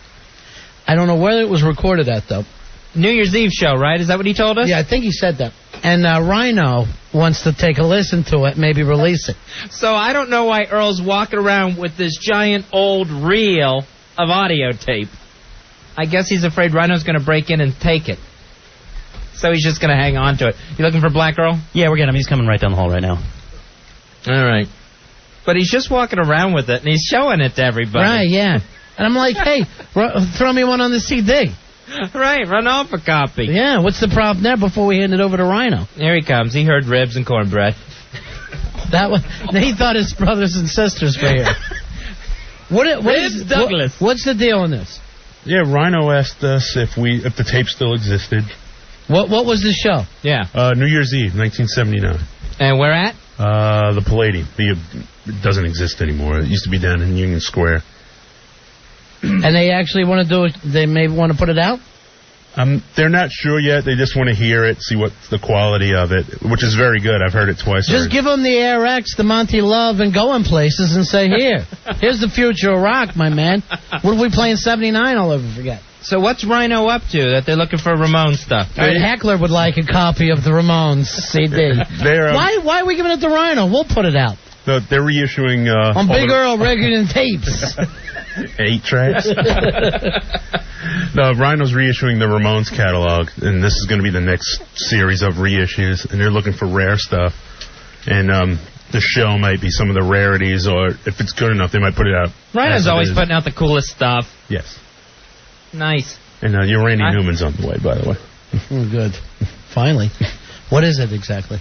They're reissuing his whole catalog. Oh, I need the whole catalog, too. Seriously. I'm going to need the whole catalog. Whatever, what I need is always whole catalogs. Yeah, they did it was Good Old Boys. The album he wrote about the South from the perspective of the redneck. Right. I also need the Sears catalog because Ronnie's going to take me for itchy tight pants. Well, speaking of clothes, Rothman's is coming in next Tuesday to fit you in some jackets. I'm psyched. Oh, this is going to be good. So we're going to get a whole makeover for Black Earl. Now, Earl, what size are you? I think it was 46. They wanted me to measure you before, and they're sending up a monkey suit. They want you to stand in it and take pictures. And then they do that, I guess, with all their customers. Yeah, that's how they measure people. So we'll try that tomorrow night. All right. No. So why? What size? Why won't you get in the monkey suit? I am not getting in a monkey suit. It's just to see if it fits. Right. And then we could say, yes, the monkey suit fits. Here, Rothmans. Ken and Jim Giddens, they need to know. Does it fit? Ooh. Ring the bell. A little tight in the sleeves. It's the wrong show. Wrong show. We don't ring the bell, we... White people are so scared of black people. We Annie DeFranco around here, mister. So, yeah, you'll be getting a whole new look. No, I just want a nice sports jacket. We're going to try some things out on you. Put on the monkey suit. If it works, then we know what size you are. I would put it on, wouldn't you, Fez? Yes, of course. If it meant I'm getting a nice jacket from Rothman's Men's Shop. You just don't want the pants. No. The monkey pants? No. No, you said you hated trying on pants. Well, it's back to school, and Ronnie always takes me out for tight, itchy pants. Tom, you're on Ron and Fez. Hey, Tom. Hey, what's up? Yeah. Go ahead, buddy. Hey, last night was the last night to send in the songs, right? Right. True. All right. If I can prove to you guys that I was attacked by a pit bull en route to delivering you the MP3 last night, can I send it today? No, I'm sorry. We can't do that. There are rules. It's nothing to do with us. It's ronfez.net. Oh. I mean, you can try writing to Jeff at ronfez.net. I'll come in and let you poke holes in my wounds. You really got bit by a pit bull? Yeah. Not that we're letting you in. I'm just curious. Yeah. All right. Jeff, you said? Yeah, Jeff at ronfez.net. Do you believe the pit bull story, Earl? That happened to Earl when he tried to go to the new school. Yeah, sure. Everyone's allowed to go here. Why don't you try it? Come on. I'll never forget Governor Wallace standing in the way. What a hero. The last American hero. Oh, how my parents cried the day he was shot. Sure. Oh, did they wail? Earl's family threw a party and a barbecue. They opened up the hydrants. Everybody went crazy. We had ribs. They had ribs, sure. Did you try any of these ribs that Too Cute made? Fortunately, that's one of the don'ts with the stomach. Have some cornbread. It's very nice. It's vegetables inside of them. Yeah, the cornbread's good. For your good. stomach. Wait, jalapenos. It could be cornbread, Earl, and me. 2002 version. All right, thanks, Tom. All right, thanks a lot. All right, buddy. Sorry about that, but there are deadlines. Yeah, all this stuff, all the voting takes place on ronfez.net. Fez and I don't have anything to do with it. Because if you have 350 bands and only 5 get in, I don't want 245 bands mad at me. There you go. We're going to be at the Hard Rock. August 23rd, West 57th Street in Manhattan. We're going to be there to enjoy the rock and the ribs both. Here's Paul. You're on Fez. Paul, what's going on? Hey, Ron. Fez. Buddy. Hey, buddy. Oh, yeah. I want to get into the Rock and Rib Eating Festival. You're not going to eat rocks, are you? Maybe we'll actually make you eat a rock and then a rib. Just to see how good you are. We'll talk about that later as we get closer. What do you mean? Exactly what I just said. As we get closer to the 23rd, how you can enter the rib eating contest. I see. All right? Jeez. A lot of disappointed people tonight. What do you mean? What exactly do you mean, sir? Tell me again that you don't think I'm good enough to eat ribs. What's that supposed to mean? Rory, all I wanted you to do was handle everything. I am, but I can't stop.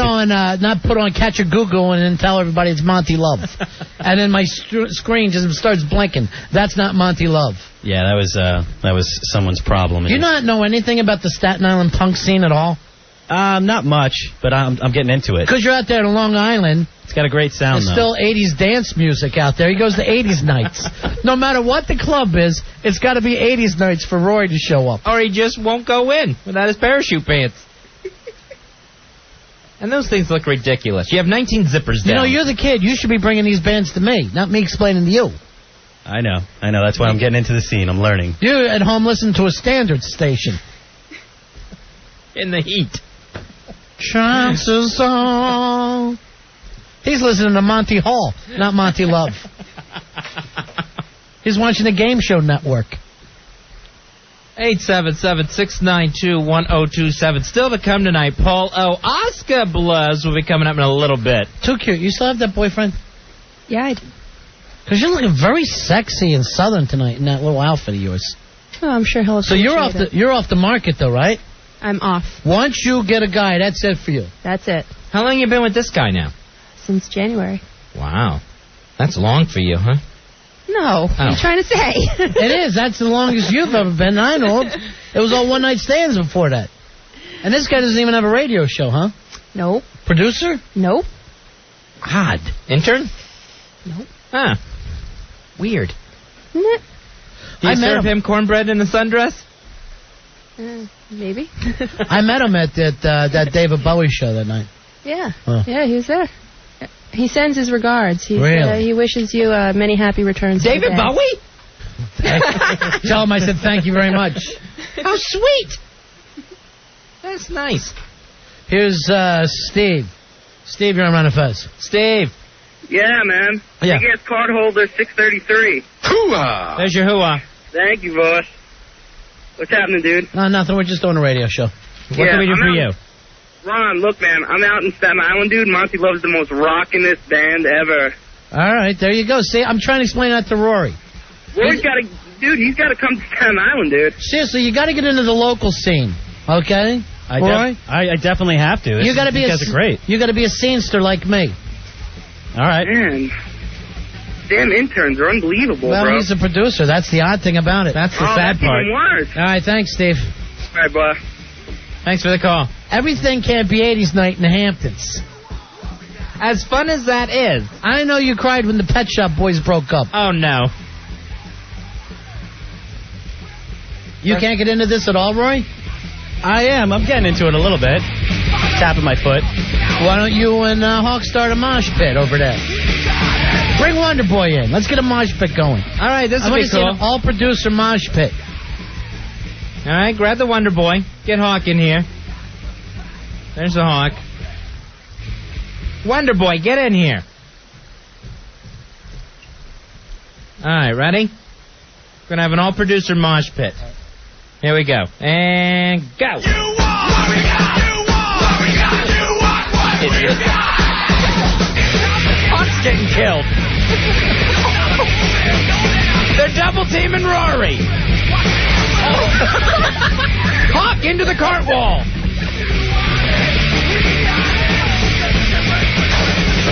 All right, let's crowd surf Wonder Boy. See if you can get him up. See if you can get Wonder Boy up. There he goes. He's up in the air. Touch the ceiling. Quit hanging on. Oh, and they dropped him. That ain't right. That was a really big thud. Oh, he hit his head, Ron. He's still down. Oh, he's back up moshing. What?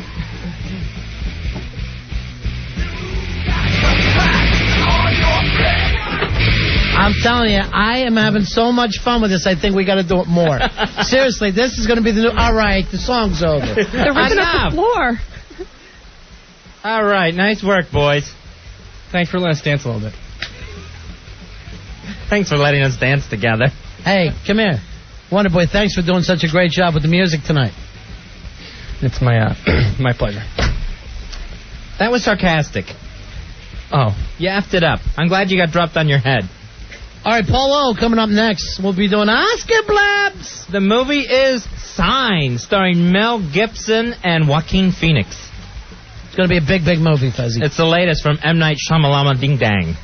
We're the Ron and Fez show. 1027 WNEW, New York. Ron and Fez. 1027 WNEW. It's time for Oscar Blurbs with Polo. Nissan and Ford racing for Oscar. It's Beyonce me. How Goldmember won't win an Oscar. Harrison Ford is Indiana Jones in for an Oscar. Polo? Yes? You're a picklehead. Yes, he is. Time to check out what's at the box office. We're Ron and Fez. Time for Polo. Polo, yeah, your life's a movie. Oh, your life's a movie. Polo, your life is a movie. Yeah, Polo. How are you? How are you? Polo, before we get to you, I need to just backtrack to the previous break when we had the mosh pit in here with the producer's mosh pit. Ronnie, look at Rory Hampton's face and the nice scratch one of the other girls gave him right on the side of his face. He looks like Dr. Evil. I don't mind it, but yeah, one of those guys got long nails. Which one did it? I don't know. I think it's someone with painted nails. Hawk has no nails whatsoever. It's the phone girl, Wonder Boy. Yeah, he's got some nails on him. Where the hell is Big Billy Staples tonight anyway? I just noticed that he's not here. Yeah, there's no Billy. He took the night off after well, last night. Nice. That's nice. He gets a paintball in the stomach. Thank you very much. He got sick on the air last night. And he has to take the night off. Oh, beautiful. All right, good. All right, Polo. Polo! Yeah. Sorry, but your life is a movie! Thank you. All right, Polo, what are you're reviewing Monty Love? Air X, going places? What's going on here? No, as far as I understand, there's Signs. Oh, Signs, that's right. The big Mel Gibson movie. Lovely movie. It's, of course, M. Night Shyamalan. I know. Is this one of those things you don't want to ruin the ending for us? Because I know how M. Night is. Right, he's got endings. What was this big movie? You had I See Dead People. Right, The Sixth Sense, that had a big ending. And a comic book cartoon. Unbreakable. I love Unbreakable. Yeah, it's a good movie. Although that one did not do very well, Fizz. And I liked it a lot, too. Well, to say it didn't do well, it practically scratched $100 million, but I'm just saying. Well, we expected more, didn't we? No, not necessarily. Just Polo, when Unbreakable came out from M. Night Shyamalan Ding Dang, they said it was going to be a trilogy, that this thing was going to be huge. It was Bruce Willis.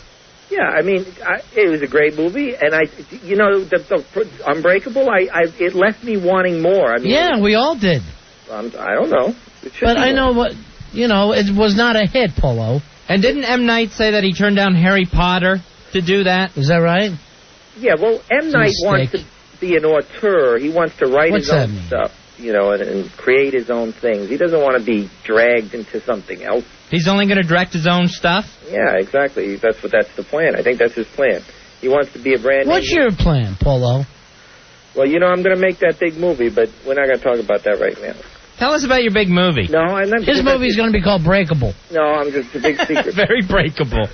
Fragile. All right, Polo's right. That movie made $94 million. I thought it made less. Well, because I guess because the last one made $600 million. Yeah, well, that's the thing. 6 cents. $600 million. Well, I think Unbreakable made more than $94 million if you're talking worldwide. I mean, I'm not. Well, we never do. 6 Cents made over $300 million domestic and then $600 million worldwide. So, I mean, it was a big hit, and Unbreakable was a nice hit.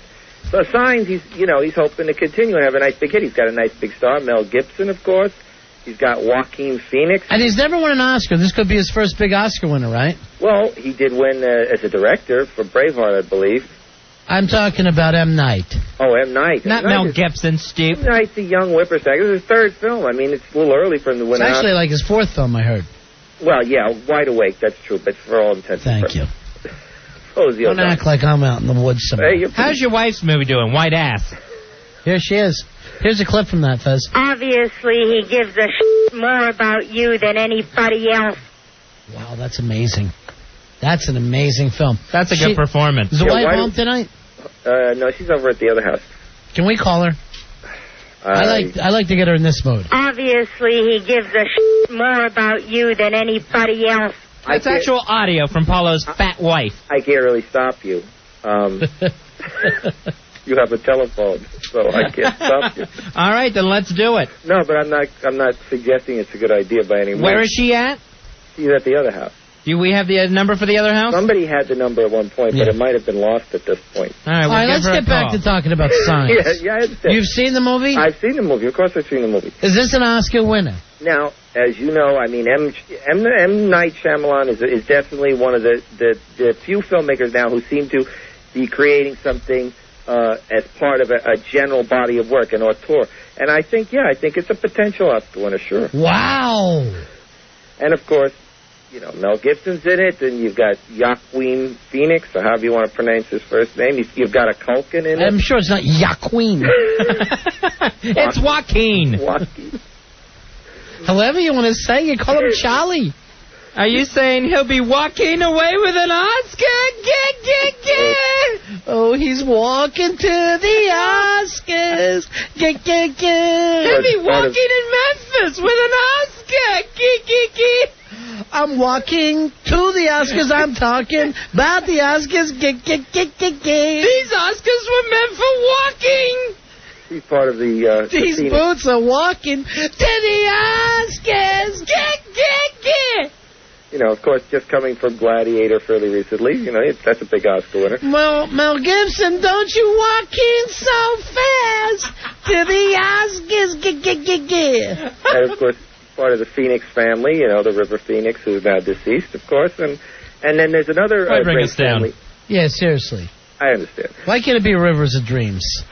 No. There's another family, a great acting family in this film. Rory Culkin is in this film. Really? Yes. This year, Rory will be home alone with an Oscar. Younger brother of Macaulay and Kieran Culkin. Hey, Culkin, man, give him an Oscar. Rory, you better Macaulay your brother on the phone and tell him you want an Oscar.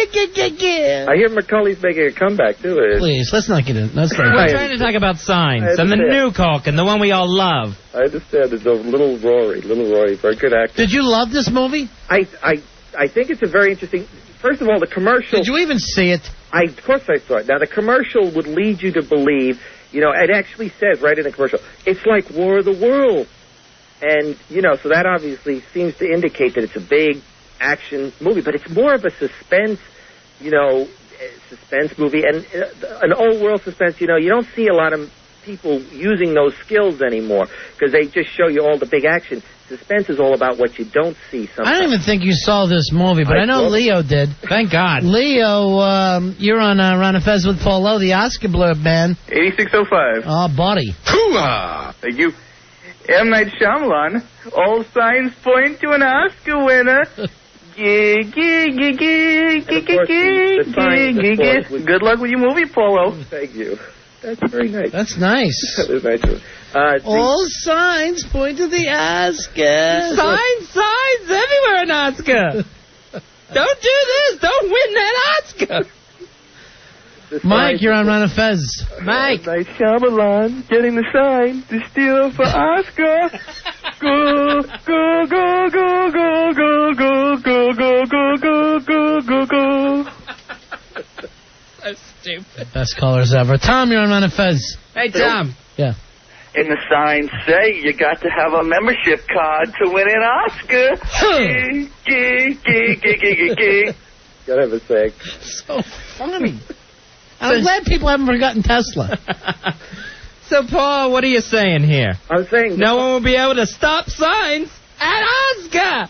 Better put up some warning signs. Oscar's ahead. Get.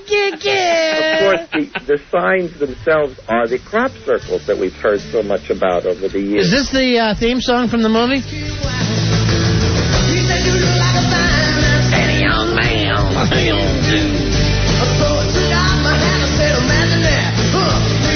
working for you. Signs everywhere. It's time. Locking up the theory, breaking my mind. Do this, don't do that. Can't you read the sign? I don't think that's. This is a great soundtrack, Paulo. Yeah, this is going to be good. It's more of a, the old Hitchcock type. Randy, you're on with Polo. What's up, buddy? Hey, buddy. Earth is being invaded by UFOs. Unidentified flying Oscars. And of course, we do get the feeling that it's about aliens. Sure we do. Are you kidding me? I'm worried. Paulo, don't give anything away, fatty. Yeah. I'm really not. But of course, pack the weight. Mel Gibson. It's the only way to stop the beast. I swear, if I had a fire hose, I'd turn that on him. Here's another way to stop and put on somebody else. Here's Alex. You're on Ron and Fez. Alex. Joaquin Phoenix is rising to the Oscars. He panicked. Get me a box of Phoenix. I'm going to cry when Joaquin wins an Oscar. It's my favorite so far because it's so effing stupid. Mel Gibson plays a... Right, Polo. Here's... Let's go to Andy. You're on Ron and Fez. Andy. Buddy. Yeah. Andy? Yeah, I saw this movie, and my sixth sense is telling me that M. Night's gonna be smiling on Oscar night.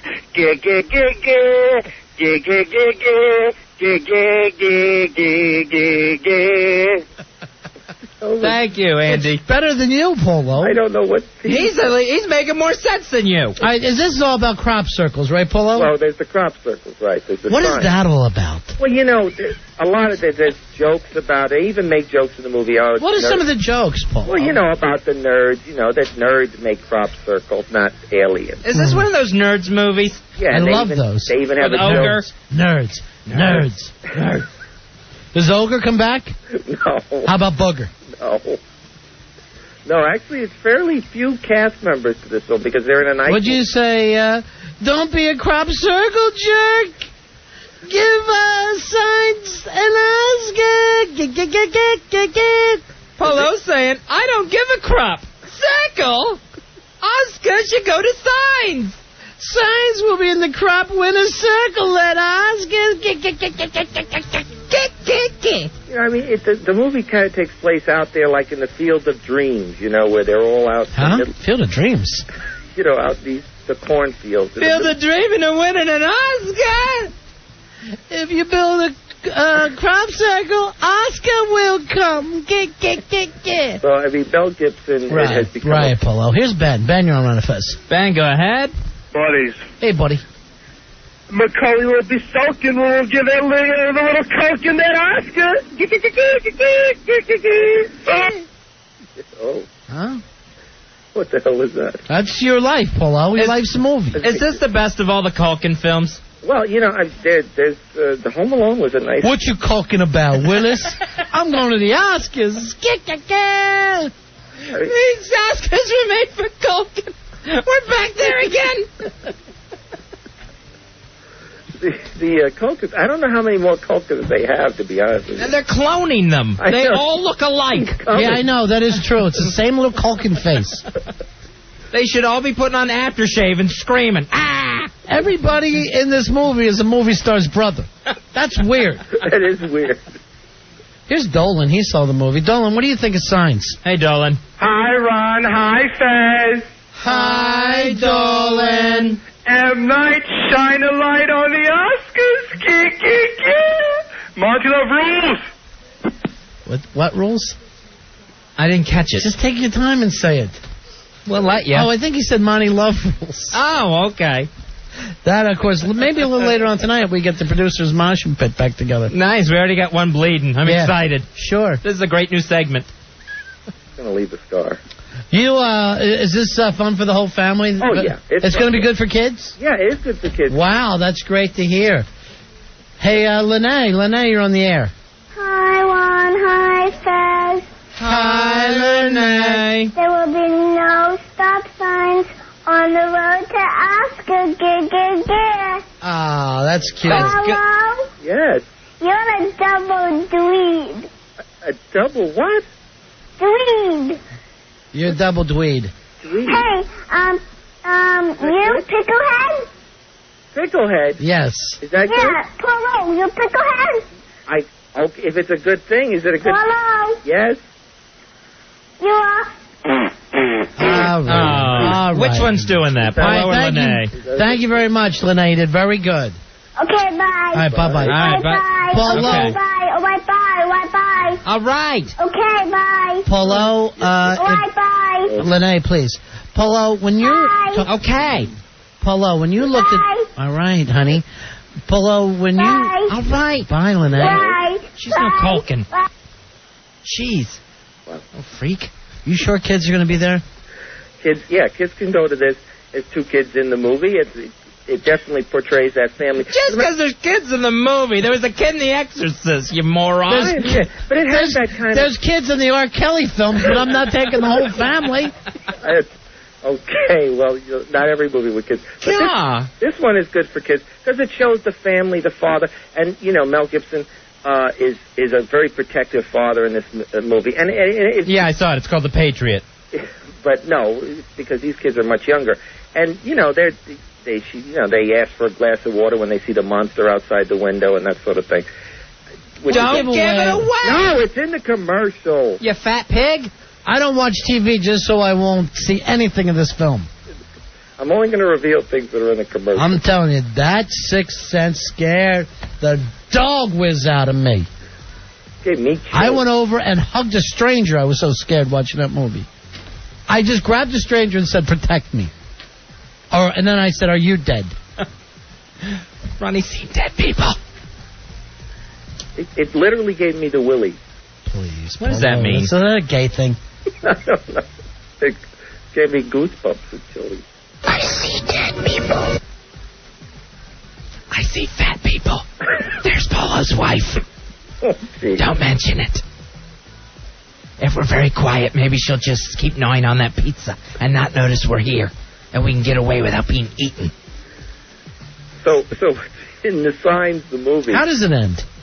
I can't tell you. Because I'm a little nervous. But you see, are we going to love thing. the end? When you watch... Is Ronnie going to end up hugging a stranger again? I think it's a... Okay, there's been comparisons now with Spielberg and Close Encounters and that kind of a thing. So who's made that comparison? I mean, just saying.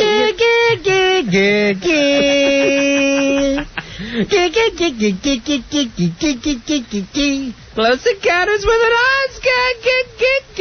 Because M. Night usually puts a kid in the movie, and the kid, So are you saying M. Night is Oscar night? Yeah, that could be. Come along with me and win an Oscar, M. Night. And I'm saying each... Come along. Come along. Don't be shy, Milan. Don't be shy. Now you're really reaching. Mike. Can't take it, you Oscar. Mike, you're on... Hindus. You're on the air, Mikey.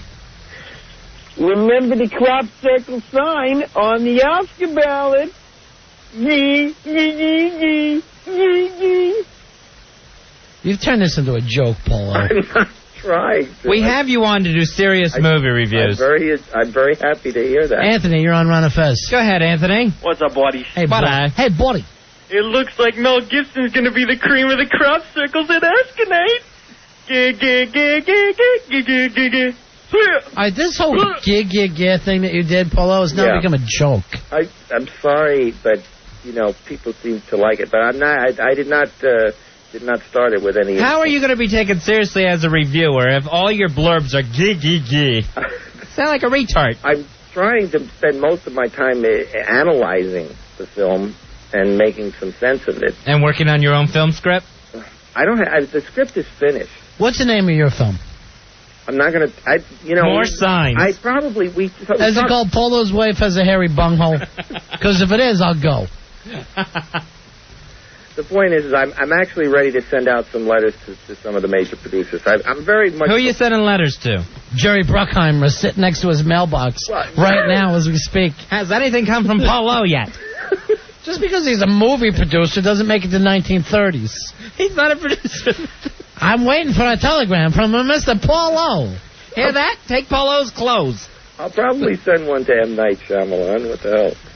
You think that is that who you would want to direct this blockbuster film script that you won't reveal? The only pictures you're going to send out is pictures of your deek to people to freak them. Again. I would prefer to direct it myself. But why not let you? He could give me seed money.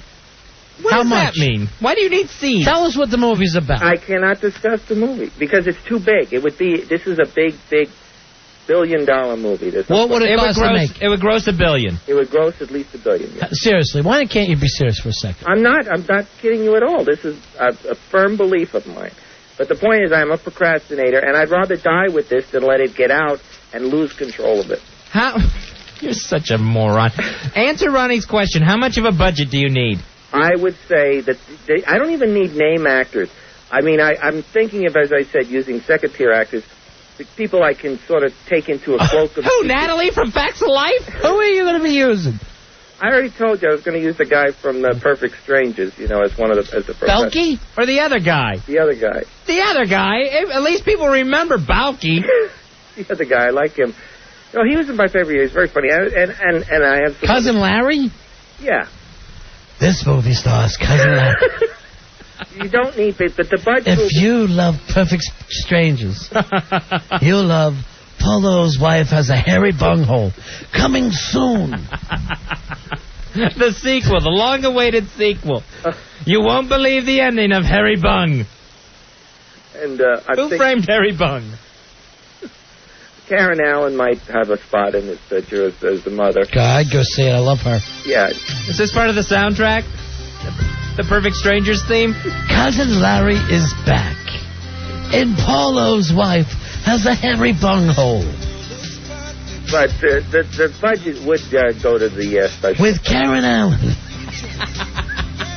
I'm thinking Ken Wall could be the... Ken Wall? What year is this, Polo? Is this the wise guy? Is this set in 1981? No, not at all.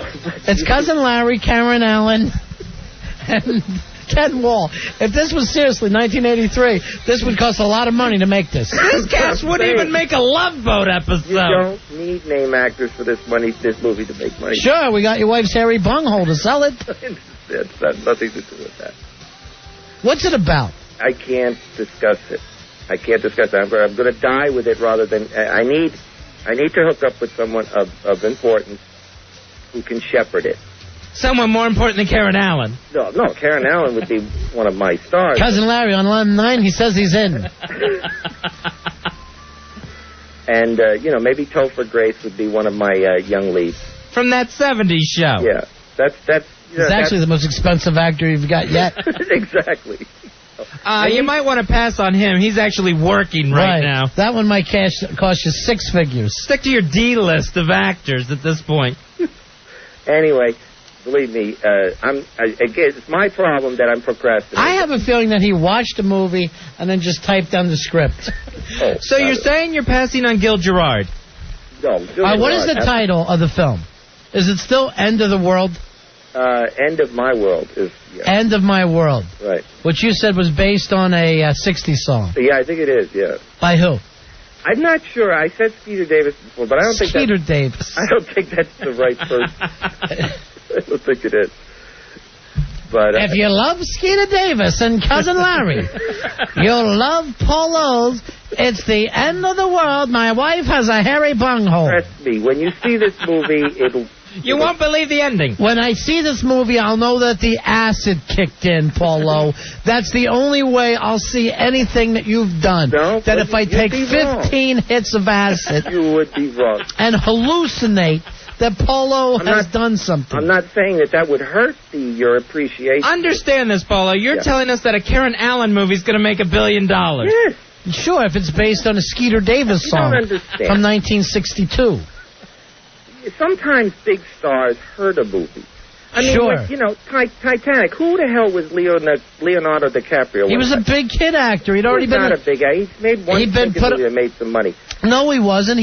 Romeo and Juliet was a big hit. And that made, he was getting raves for the Basketball Diaries. He had already been nominated for an Oscar for My Mom's Real Fat and I'm Good but Great. Right. He was not a babe. He was nominated for an Oscar. But that's not a name. Every little girl in the country had his poster up in the place. He was on Plus, James Cameron directed it. He was on a little bit of a roll, but he was not a big name. I mean, come on. Seriously, I mean, Billy Zane, that was a big name in the movie. All right, here's the movie theme. We're watching the credits. Starring Cousin Larry. That's not it. This is the song. This is Skeeter Davis, and it's End of the World. Well, I made them. You see, that's where we got into confusion the last time we talked about it. That's the wrong song. I don't know. I can't say no. That's not the right song. That's not the right song. But I could use that too. Right now, the credits are rolling over a picture of your wife's bung. They're rolling and rolling and rolling. And people are going, is this a Jungle Cruise film? Truthfully, no one has ever seen the likes of this movie. And no one ever will, because you're a retard. And they're not going to let a retard direct a movie based on a Skeeter Davis song starring Cousin Larry. I'm saying, I realize very well that I'm not may not be allowed to direct the film, and I'll be all right with that as long as I feel that the creative... Why don't you draw the storyboards on the backs of dead hostages that you've taken?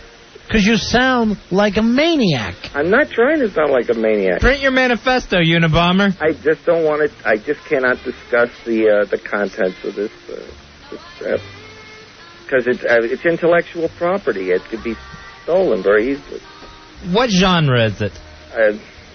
Well, let's say I don't want to even discuss the genre, but I will say it hinges on a very intense romantic plot. But there's a science fiction element to it as well. Sure, the science fiction is they're all living in your wife's hairy bunghole. But anyway, I mean, I'm just saying, M. Night Shyamalan, Steven Spielberg, people like that. They all love it. They'll all agree to casting Cousin Larry. They will. They all said they wanted to take lunch with you in your next hallucination. Listen, I understand He's having an Alice in Wonderland tea party. First of all, with Spielberg. I understand the big problem that I have right here is that... We'll have an easier chance of getting Black Girl in that monkey suit on Tuesday. The big problem here is that I can't actually pitch the movie. I have to actually get some commitment money up front just so I know that I have that person secure, and then I can discuss the movie. How much are you willing to sell that script for right now? I'm willing to, if it's one of the top 20 creative people in Hollywood, I'm willing to take some, let's say, basic money, $20,000. You would sell it for a can of chili right now. I know you. You'd sell your own liver for that. No, look. How much money do you want for it right now? As I told you, for the right to discuss it with an honest-to-God creative guy, I would take $20,000, $40,000. Just to discuss. You'll take $20,000? Is that what he said? To tie it up, right. No, all right, let me tell you this. And I don't know everything about Hollywood. Yeah, I understand. But they don't pay anybody to come to a meeting. They hear your idea. If they like it, then they pay you. But you can't say, give me $40,000 and I'll tell you my idea. No, I understand that's that's definitely not the way that it's done. The listeners need to understand that Polo has been burned before. He claimed that Dan Aykroyd stole Ghostbusters from him. Polo had written a script that he called Goatbusters. Also starring his wife Spung. What was your film about? Okay, first of all, it was based on the Yorgie Brothers, which is property of Dan Aykroyd and Saturday Night Live or whatever. Right, so you based something on his life. Not on his life, but a material that he had used. I mean, that he had done. I have written the Fez Whatley story, and apparently he stole it from me. And they came over from Transylvania, and they became supers in a big condo, and then all these supernatural creatures following them over from Transylvania and occupied. So there was a lot of similarities. And you were going to have Huey Lewis in the news do the theme song, and they stole it. It was Ray Parker Jr. I was going to have. Well, remember, I Want a New Drug? Got stole. That's true. He stole it from... Who stole? I think Ray Parker stole. Right. Yeah, I mean, if you listen to this, it sounds exactly like I Want a New Drug. Want a new drug. So here's what exactly happened there. They said to Huey Lewis, hey, we would love to have your song, I Want a New Drug. And he's going, I got it all tied up in other things, and it'll all be old. And then he goes, no, thank you, but, I appreciate it. Then he hears this song. They asked him first if they could buy it.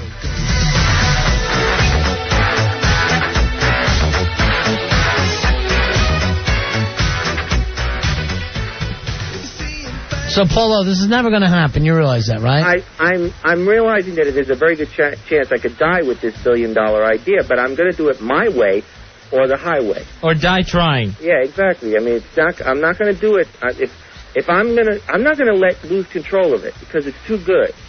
And so I would rather... You can't even control your own bladder. I'm having a little problem with leakage at times, but I'm not... Right. Don't gross us out. When are you coming back to New York City? I don't know. There's some discussions with my wife to go to Vegas in the early September. All right, you realize Vegas is not located in New York. I do understand that, but there's maybe you can swing by on your way there. There's a big convoluted... Is your wife finally going to act out leaving Las Vegas? There's a big convoluted plan where we get both my mother and her mother in the nursing home at the same time. In Vegas? No, here. And then we would be able to run away. All right, here's something with your wife in it. I came here to drink myself to death. And there's a good chance... Well, you could actually have Billy Staples play your wife. He'd have to bulk up for it. He's got to gain some weight and trim his eyebrows. There's no joke. She might very well drink herself to death in Vegas. I came here to drink myself to death. So she really wants to go do the leaving Las Vegas thing. She actually wants to act that out. Has she talked about it? No, but she's definitely going to be drinking a lot in Vegas. Even though she has the liver that's got to be, transplanted. So, she's getting a liver transplant? Well, she's on the way. She could take Mickey Mantle's and still be in better shape. And David Crosby's. She had David Crosby's liver for dinner with some fava beans. Nice Chianti. So she has to decide if she wants to live. So is that going to make you the hooker as your wife is... I came here to drink myself to death. How much does she drink a day? This is the point. And she does have to drink that much just to wash down all the pills. No. See, that's the thing. She can't take pills dry. Right. That's what she calls her protein. Now, the thing is, she knows she can't drink, and she's gone for like 4 days without drinking. And she says that she feels great when she doesn't drink, then she goes right back and drinks like a bottle. She's such a mess, Polo. I know. She's killing herself. But, as you know, I can't really stop her. I came here to drink myself to death. Why would you try to stop her? Let her go. I'd buy her a funnel. If something happened to your fat wife, Polo, would you move back to Manhattan? There's a very good chance. Sure. This is a chance. Your wife left you a message. We both know I'm a drunk. The problem is, I don't know. She's bouncing back and forth. She's never consistent. Sometimes she's drunk. Sometimes she's taking vitamins. and trying to get better. It's very confusing. Want a drink? I'm having one. Well, Paulo, she's a lovely lady. Thank you. Thank you. So in any case, all enjoy the M. Night Shyamalan movie Signs this week. And Don't you think you'll get a little bored living with a drunk? You get bored, Paulo? The monotony? I'm not, as you know, I've drank for fun, but I'm not really a drinker. I can drink 3. No, you're fine. Your wife is the maniac. You can never ask me to stop drinking. As you know, I can empty 4 quarts of vodka down my throat in a sitting, but I'm not. Are you sure it's vodka? I'm not a steady drinker. Are you saying that your drinking is a way to kill yourself? Or killing myself is a way to drink. What a great movie. But, I'm not an addictive person. I know, but your wife is. I kept running out of booze, and the store would be closed because I forget to look at my watch. You're surrounded by alcoholics, Paulo. Oh, yeah. They're smoking and drinking, yeah. Smoking weed, doing coke, drinking beers, rolling fatties, smoking blunts. Who smokes the blunts? Who smoke the blunts? Thank you, Paulo. Thank you. All right, Paulo, so it's Oscar time for Signs, right? That's it. All right, pal. Thank you. Thank you, buddy. Oscar Blurbs brought to you by In Demand. It's a month of mega movies on In Demand. Go in and get ready for battle. Order Black Hawk Down on In Demand pay-per-view from Time Warner Cable, Comcast, or Cablevision pay-per-view. We're Ron and Fez. 1027 WNEW, New York. Ron and Fez, 1027 WNEW. You know you need New York. We're Ron and Fez. Time to play You Know You Need Unique New York. Your chance to win a C Street giveaway. That is a choice of C Street cruise package for 2. Packages include trips to a Mets game, trips to a Yankee game, Hudson River Dayline cruise, trips to Monmouth Park Racetrack, or, of course, C Street's famous sunset cruises. So you get to choose your package. No, not only do you have to know the city, Fuzzy, but you have to be able to say the title. That's right. It's the game of pronunciation and knowledge. You know you need unique New York. So you say the name of the game before you even try to answer the question. Last night, people just struggled with it. Oh, it took forever before anyone even got to the answer part of it. All right, let's go through the question tonight. All right, Ronnie, here's the You Know You Need Unique New York question. The Rockefeller Center skating rink is erected each winter and is located under the statue of whom? The Rockefeller skating rink each winter is put together and located under the statue of whom? Here's Paul. Paul, you're on Ron and Fez. What's the name of the game show? Hey, Paul. Hi. You have the name of the game show down? Yeah, I'm ready. What is it? You're on the air. Statue of David. All right, first of all, you did not even attempt to say the name of the game show. Sorry. Too stupid. Too stupid to win. Stupid. Eric, you're on the Ron and Fez show. Eric, what's the name of the game show? You know you need unique New York. Yes, it is. All right. The Rockefeller skating rink is located under the statue of whom? Atlas. Atlas. Sorry. That's not Atlas? That is not Atlas.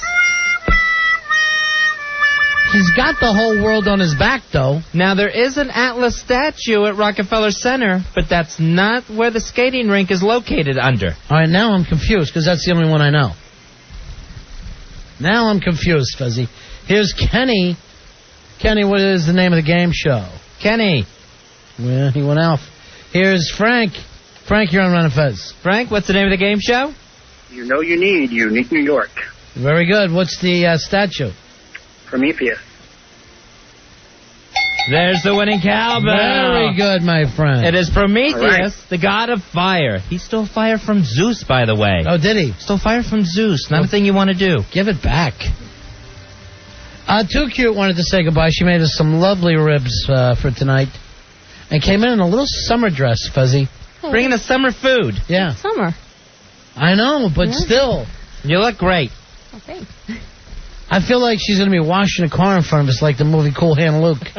Oh, look at her washing her balls. She's washing it down. Thank you again, Too Cute. The ribs were great. The jalapeno cornbread muffins were excellent. Yeah, well, anytime. All right, tomorrow. Okay. Oh, that's sweet. See, she was right on it. She's willing. Thanks again, sweetheart. Anytime you want food. Okay, thanks, guys. Thank you so much, honey. Be careful going home tonight. Oh, yeah. I'll be fine. All right. Okay, bye. All right, say hi to your new boyfriend. Tell him that he ruined everything. He's not that new anymore. Wow. He really took her off the market, Fez. He really did. We lost this one. Yeah. Sorry, guys. Unavailable from now on. Yeah, sorry. Who would ever thought we'd see the day? That Too Cute would settle down. Yeah. Not me. Why the you looking glare? at us? Yeah. What were you implying? We mean it in a nice way. You used to get around. You used to step out. You're a fun girl. You're a It's party still fun. girl. Yeah. It's a party. Not as fun as you used to be. Well, it's the field season. I'm busy with work right now. In the winter, I'll be more fun. I know. Yeah, but with only one guy, you'll be fun. Right. He's a lucky guy. Yes, he Sure. is. But who would have thought? You used to have sex with everybody, and it was so nice. I know. That's the Too Cute we really enjoyed. And remember. Sure. But still, we'll get used to this Too Cute. Okay. Yeah. Just domestic cute, Too Cute. And then let us know if you ever feel like having sex with everybody again. Yeah. When you guys will be the first to know. When Thank you get this whole relationship thing out of your system. Right. All right? When you come to your senses. You haven't cheated yet. And start Of course sleeping not. around again. Wow. Really? Why would I cheat? I don't know. I'm He's just... the greatest guy. Well, I know you have before, and I just assumed. We don't think it has anything to do with him. We're thinking about you. Right. Your Never personality. cheated before. Okay, Really? fine. All right. Call it what you want. Fine. Well, thank you for everything. We'll see you again soon. Yes, okay, bye. Bye-bye. Bye, Too Cute. And always wear that dress. Even in the winter. Yeah. But Sure. even better in the winter. Get a car to wash in front of us. 877-692-1027. Ronnie, interesting article in Newsweek in their technology section. Oh, Fez is reading. Tell me about it. I'm not just looking at the pictures. I actually read this article. I love any of the new technology that comes out, Ronnie. Yeah. Now, the only disappointing thing is sometimes they give you this new technology, you get all ready for it, and then you don't get it. Right. You know, like when they brought out the Segway people movers. Weren't we ready for that? We thought there'd be dealerships on every corner, and people in 6 months would be wheeling around on Segways. All right, But no. What do you got for us this time? All right, Ronnie, this is from American Technology Corporation. Their CEO, Woody Norris. He has invented what he calls the HSS Hypersonic Sound System. Now, this is the way it works. He's got this device, and he can aim, he walked into a room. He could use his device, the HSS, and aim sound directly and only to you. In a crowded room, from up to 100 yards away, with this hypersonic sound system. How the hell could that happen? He has found a way. I guess the way sound waves work is when sound is created, when it comes out of a speaker or someone's mouth or whatever, the sound waves, they just go everywhere. And you can hear as far as the sound waves will travel to, but they're going out in every direction. He has found a way to send it almost like on a laser-like beam and concentrate where the sound waves go to. He's found a way to combine the actual sound with different sound waves so that it travels in a straight line. You're quite mad. Instead of going everywhere. So he demonstrated this thing. He walks into an office. He points his little gadget at this guy. The guy can hear a waterfall in his head. He hears the sound of a waterfall. No one else in the room does. This thing is going to be great. So what would you actually use it for when you start to think about that? Let's see. They were talking about entertainment purposes. You could you set this thing up in a car. Yeah. The parents could listen to one kind of music in the front seat. The kids are listening to their stuff in the back seat. And only they're hearing it. That's the best part of this stuff. And the sound doesn't go from the front seat to the back seat. No, it's being aimed at those people. I still can't figure out how the hell this would work. For some way, he has found the way to send sound in a straight line. And aim it right at people. Also on the entertainment front, they say, like if you had a nightclub, you could have sections where people are dancing to 4 different kinds of music, all in the same big nightclub, just depending on where they're at in the club. Those people are receiving that sound. And you think there'll be a big market for this sound if, in fact, I can't understand how the radio wave, because it is a radio wave, right? The sound wave. Right. Anyway, why it just wouldn't go. How can you... I mean, I know from seeing, like, those little drawings of what a radio wave looks like, and they just go out. Right, like if you look at the old RKO logo. Right. You know, you see that antenna, and everything's just pulsing out from the top of it, going out all over the universe. But how the hell does this work? It's very interesting. I'm excited about the HSS Hypersonic Sound System. 877-692-1027. Now, with the military application, you always have to think of that first and foremost. You ever notice this? Whenever anyone invents anything, the military is on it to take it away. We'll take this now. We know what to do with this. Thank you very much. We know exactly the correct purpose for this invention. We could use this to make giant killer beetles. So they're thinking... This is a great way to kill black people. Thank you for making this. You've done it. So with the military operation, you're in there, you got one of these things hooked up on a gun-type apparatus. You're beaming just mind-blowing sound at the enemy. You know, putting it up 150 decibels, whatever's going to, knock somebody unconscious. And you can aim that right at the enemy without us, the good guys, hearing it. Our own guys wouldn't get knocked down by this deafening sound. You could aim it right at the enemy and just completely enable them. Oh, this is exciting stuff from American Technology Corporation. I find it very bizarre, and I would love to see the application. Here's something else I was just thinking about. Suppose, let's say you're undercover, Fez. Right. You're dealing there with Rory and Hawk. They shake you down. They test you. But I could send messages to you without them hearing it. Oh, okay, right. All right. So I'm not wearing the wire. You're not wearing the wire. Of course, you couldn't send the message to me. Right. I would have to wear something to send what I'm hearing to you. Yeah. Directly to you. I don't even know if this could work. I don't understand. I understand the laser beam thing. Actually, I still don't understand the laser beam. I've just seen them. I don't know how it works. Now, this guy, Woody Norris, one of his other inventions, his basic claim to fame is he invented a forerunner to the sonogram. Well, that's nice. Not the sonogram, just a forerunner. Yeah. A sonogram ancestor. So you're saying this is no pie-in-the-sky guy. Right. This is no nut. He's done stuff. And he says this is going to work. And he's already doing demonstrations. Here's Paul. Paul, you're on the Ron and Fez show. Hey, Paul. Yeah, guys, am I there? Yeah, buddy, you're on the air. Go ahead. Yeah, well, sound waves are different than radio waves. Different stuff. Radio waves go through the air like laser beams. Sound waves are air particles crashing into each other. So they're different. Yeah, well, yeah, you guys know that. Right. The idea, he's got to be controlling the air. He's controlling the flow of air to make coherent sound. Is that right? That's all I got to say. I'm done. I'll call you guys some other time. How is he controlling air? He's actually, I don't understand this one bit, but the simplest way I can put it is he's adding extra sound waves to the sound he's sending, and somehow that's making it go in a straight line in a direction. And I don't even know why that works. Looking at the picture that you're showing me there, the waves itself, they look more like a slinky. Like someone has taken a slinky, like they're being zeroed in at the person, rather than just going out. Like when you think of like sound waves or even radio waves, it's like somebody threw a pebble into the pond. Oh, yeah. And that goes out that way. Don, you're on Run and Fez. Hey, Don. Hey, guys, how you doing? Yeah. Buddy. Yeah, basically, you think of it like a pulse. The pulse goes out of the speakers. It's a tight pulse. And as it goes out, it disperses on the target. Kind of think like Aquaman in the comic books with the radio waves around his head. Sure. Kind of like that. It all comes back to Aquaman. It always does. Take care, guys. Good night. Thanks, Don. I think the weird thing about this is the fact that you're the only person in the room hearing it.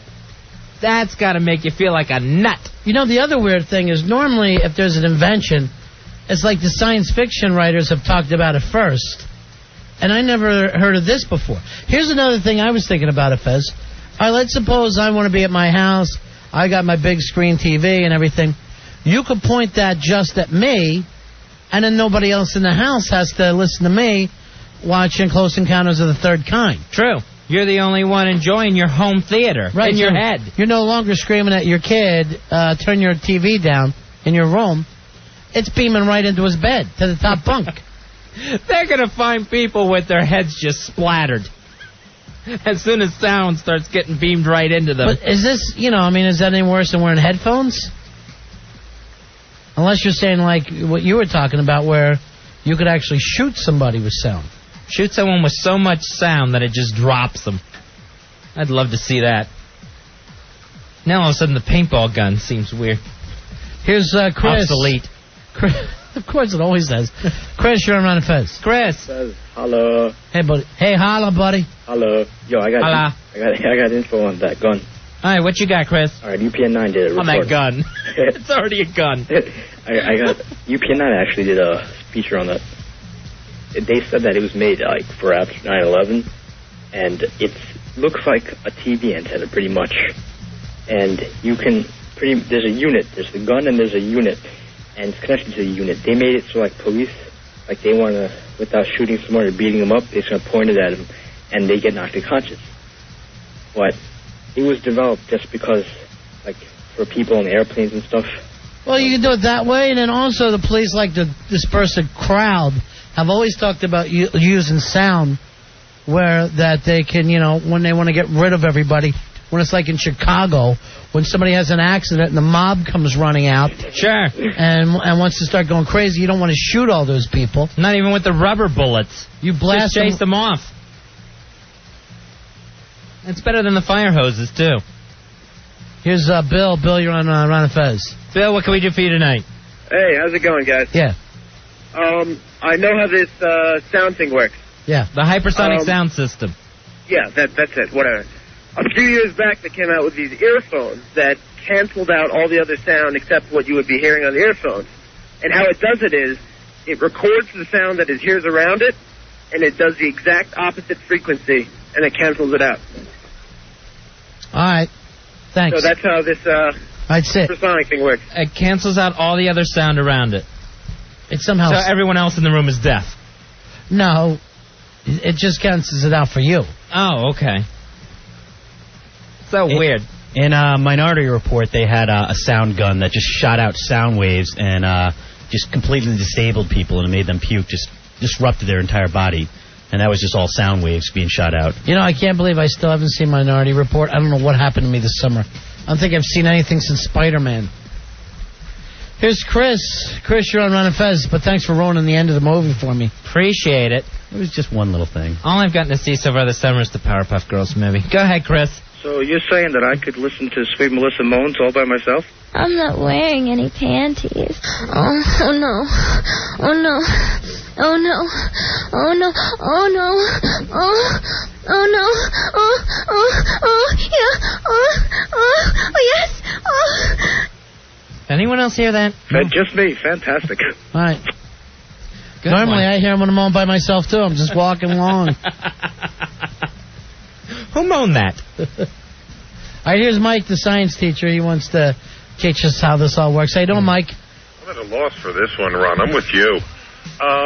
Like you said, sound waves are different than radio waves only in that radio can go through empty space and sound you need air.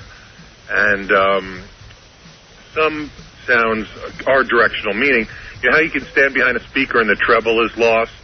But if you got a bass speaker, that will travel in every direction, and I don't know how you're going to control that. You guys are on the 10th floor, but sometimes when somebody goes by with one of those boom boxes, you can still, with those subwoofers, I have no idea on this one. That guy was talking about the noise cancellation. How that works is it reads the wave, and when there's a wave going upwards, it creates a downwards wave, and they sort of cancel each other out. They use them in very high noise situations, like on aircraft carriers and things like that. And the only other thing I had to say is, you ever notice that what police try to use these for, these non-lethal weapons, always come off as really stupid?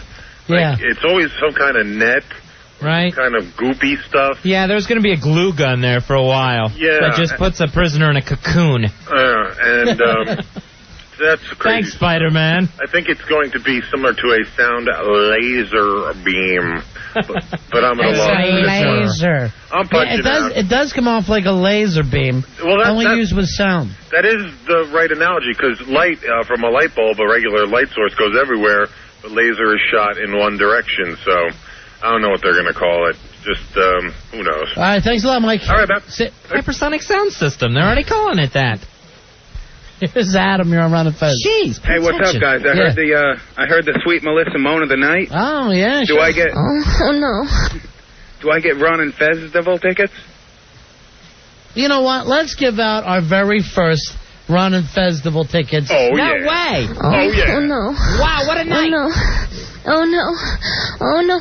Now, what are you making faces about, Rory? Thank What's you, your sweet problem? Melissa. I'm just excited that we gave out our first pair. Oh, I thought you were giving me like, oh, geez, we're running out after 2. Hold on. All right, Adam, hold on the line. You're getting the very first pair of Ron and Festival of Rockin' Ribs tickets. This is invite only. It's a private party, people, at the Hard Rock Cafe, Friday, August 23rd, Friday night. Here's Mike. Mike, you're on the Ron and Festival show. Hey, Mike. Hey, what's up, fellas? Bye-bye. I was watching the thing on, like, it was a Discovery Channel or something like that. They're talking about, like, those alternative weapons. And there was they had this thing that was a combination of, like, light and sound pulses or something like that was actually able to render someone unconscious, and they saw puking and stuff. And it was really kind of a wicked kind of thing. I think what you were saying was the new Steven Spielberg movie, Minority Report. No, it was like a couple years ago. Had this thing, the alternative weapons, like it. That was a movie, not a special. Did Tom Cruise have it? Because you might have been watching Minority Report. No. Was it the guy from Top Gun? No, but I think the guy from Cocktail might have had it. Were there some psychics in a pool? Thank you, Mikey. I'd say it. So, yeah, I guess they've been working on this stuff. Fez is just acting like he discovered it today. I discovered it in Newsweek. You always want me to read. What are you doing with Newsweek? You know there's no comics in there. It was one of those things where I don't know what. I think it was with one of my credit cards. I earned enough points to get free magazine subscriptions, and I already had TV Guide, so I didn't know what else to mark off. The magazines that come to your house are in a brown bag. And that's how they leave. Blue boy. That's the glue gun. That's the glue gun you got. Hey! Sick bastard.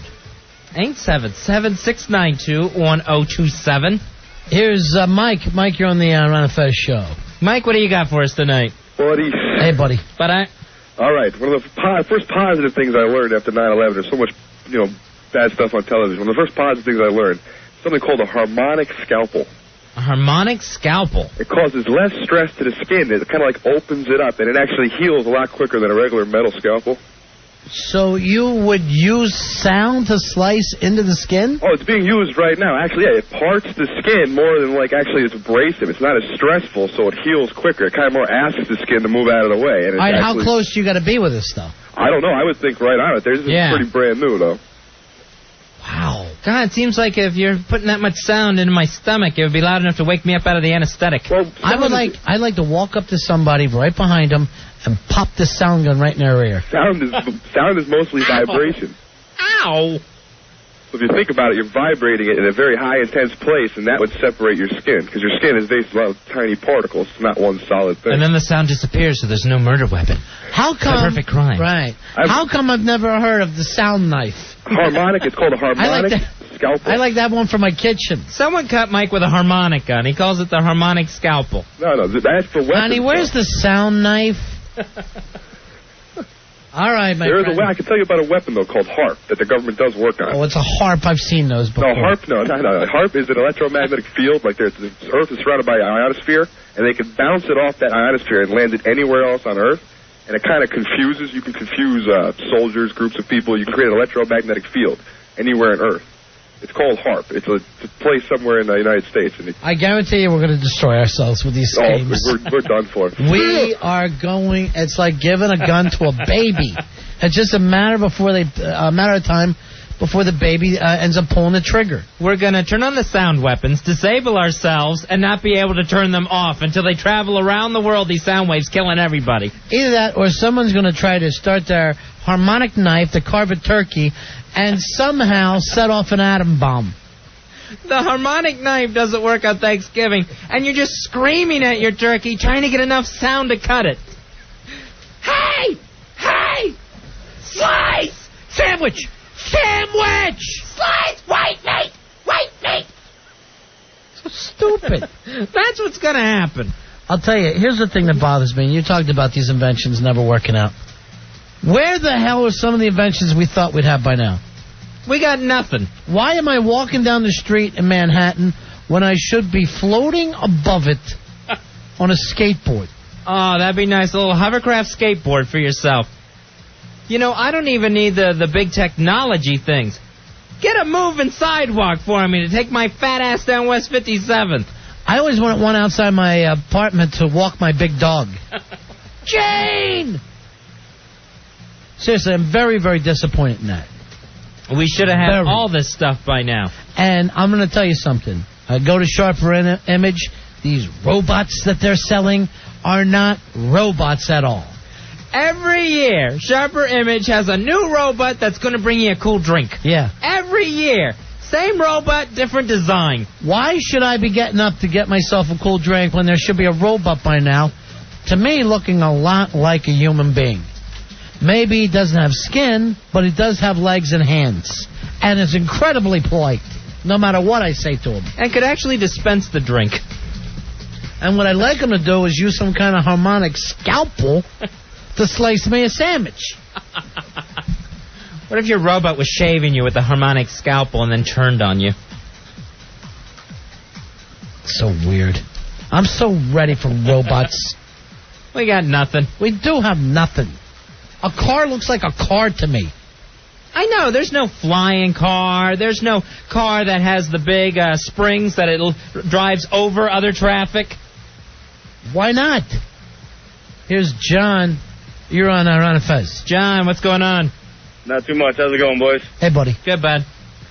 Yeah, I just want to say the reason why we don't have most of these inventions that we all thought we were going to have by now is because these big companies don't let them out. Like the little guy with the scooter, you know? What little guy with the scooter? What little guy? Some guy invented this scooter thing. It's got there's no steering wheel on it, but it turns by itself when you lean into it. That's not a scooter. It's kind of a scooter. Him just a little guy. Him can't invent anything. That's the people mover. The Segway. The Segway, and it's out everywhere, except for we can't seem to buy it anywhere. Yeah, but Ford and all those guys were trying to steal the secret from him and put it out first. So well, why don't they? I don't care who puts it out. I don't care who gets rich. Just get me one. They just want to make more And cars. I'll tell you what, I don't want to be scooting. I want to be flying, my friend, comfortably over everybody. And trust me, I don't see what the big companies, the big corporations have against us. If they put these things out, people would buy them. They'd make a fortune. Sure. You know what is coming out next, though? Disposable telephones. Really? Like the disposable cameras? Yeah. To me, they're all disposable anyway. Every telephone I can chuck out. They all sound like they've been flushed. They stink. I had a telephone in 1970, sounds a million times better than everything we have now. I never said, I can't hear you. What? I'm losing you. Put Ma Bell back together, please. John, you're on Ron and Fez. Hey, guys. John, what's going on? How come, one thing, those harmonic knives, they don't work unless they're in tune. That's the problem with them. All right, that's a good one. But how about a personal force field? I would love one around my car, yes. Yeah, you're walking around, maybe there's construction going on or something, you got your own personal force field, brick falls on you, no problem. Right. Some homeless guy comes at you with a brick, you're fine. Yeah. You're covered. Literally. Covered. Why are you constantly afraid that homeless people have bricks? It's happened. It happened once 3 years ago. It's happened. And every time we're walking down the street, there'll be a homeless person. Fezzy will push me back and go, watch for the brick. I will. Homeless guy whacked a woman with a brick 3 years ago. You won't drop it. And anytime I see a homeless person, I'm just looking them up and down because I know the brick's coming. And Fezzy will say, don't give any money to the brick throwers. I go, who? The brick throwers that sit outside. You know, the homeless. Brick throwers. Hey, Get a job. Pay for your own bricks. Unless there's two people here, I don't know why his name is up as Joe's. We want to talk to the Joes. Joe's, you're on Ron and Fez. Hey, buddy. Can you hear me? I'm talking directly to you now.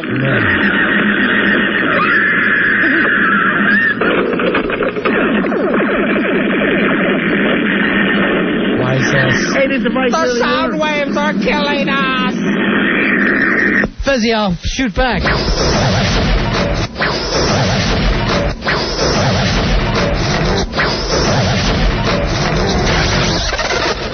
We'll come back and we'll have discoveries that are going to change the world. In the future, the homeless will probably have sound bricks. You please stop worrying about the homeless. Send a cinder block size of sound over my head. They're poor souls. It wouldn't hurt you to throw a quarter at them every once in a while. Yeah, I throw a quarter, I get a brick thrown back. I know how it works. I know the game. Brick throwers. I want to come up with some inventions that we could actually use. I'll tell you one that disappoints me. I sent away for this in a comic book, the X-ray glasses. Oh, that'd be perfect. I got dicked then, and I feel like here in this millennium, we're all being dicked. There's no reason why we can't have X-ray glasses. We'll discuss this more. 877-692-1027. Ron and Fez. Ron and Fez. 1027 WNEW and EW. Power, football, in your face. Run over somebody, goddammit. Sports in the Morning with Pharrell, live at 545. 1027 WNEW. Is a girl. Ron and Fez telling you about I gotta be careful. I never know when I'm on the air. Hotwire. 2 ways to book a hotel online. You go through dozens of websites yourself trying to find the best deal. That sucks. Or you could just log on to Hotwire where you know you're going to save more because Hotwire has the lowest hotel prices guaranteed. You don't say. You heard me. If you find a room in the same hotel on the same dates for a lower price, Hotwire is going to pay you double the difference. That's a guarantee from Hotwire. Really? Yes. All right. Check out some of these incredible hot rates recently booked on Hotwire. 3.5-star hotel in downtown Chicago, just $65 a night. I don't live in Chicago. All right. How about this? 4-star hotel in Midtown Manhattan, only $124 a night. Now you're talking, my friend. Now you're speaking a language that I understand. I know you live in Manhattan. You're playing a song that I'm dancing to, my friend. Tell me more, tell me more. Only Hotwire has specially negotiated with their quality hotel partners to get you these great deals. And don't forget, Hotwire also has the incredible deals on flights with major airlines and car rentals. Fez, this sounds amazing. It's the future, Ronnie. It's here. It's the future of travel. What is? Hotwire. Rates change all the time, so take the Hotwire Travel Challenge and compare Hotwire to those other travel sites out there. Then log on to Hotwire for a better hotel deal. Guaranteed.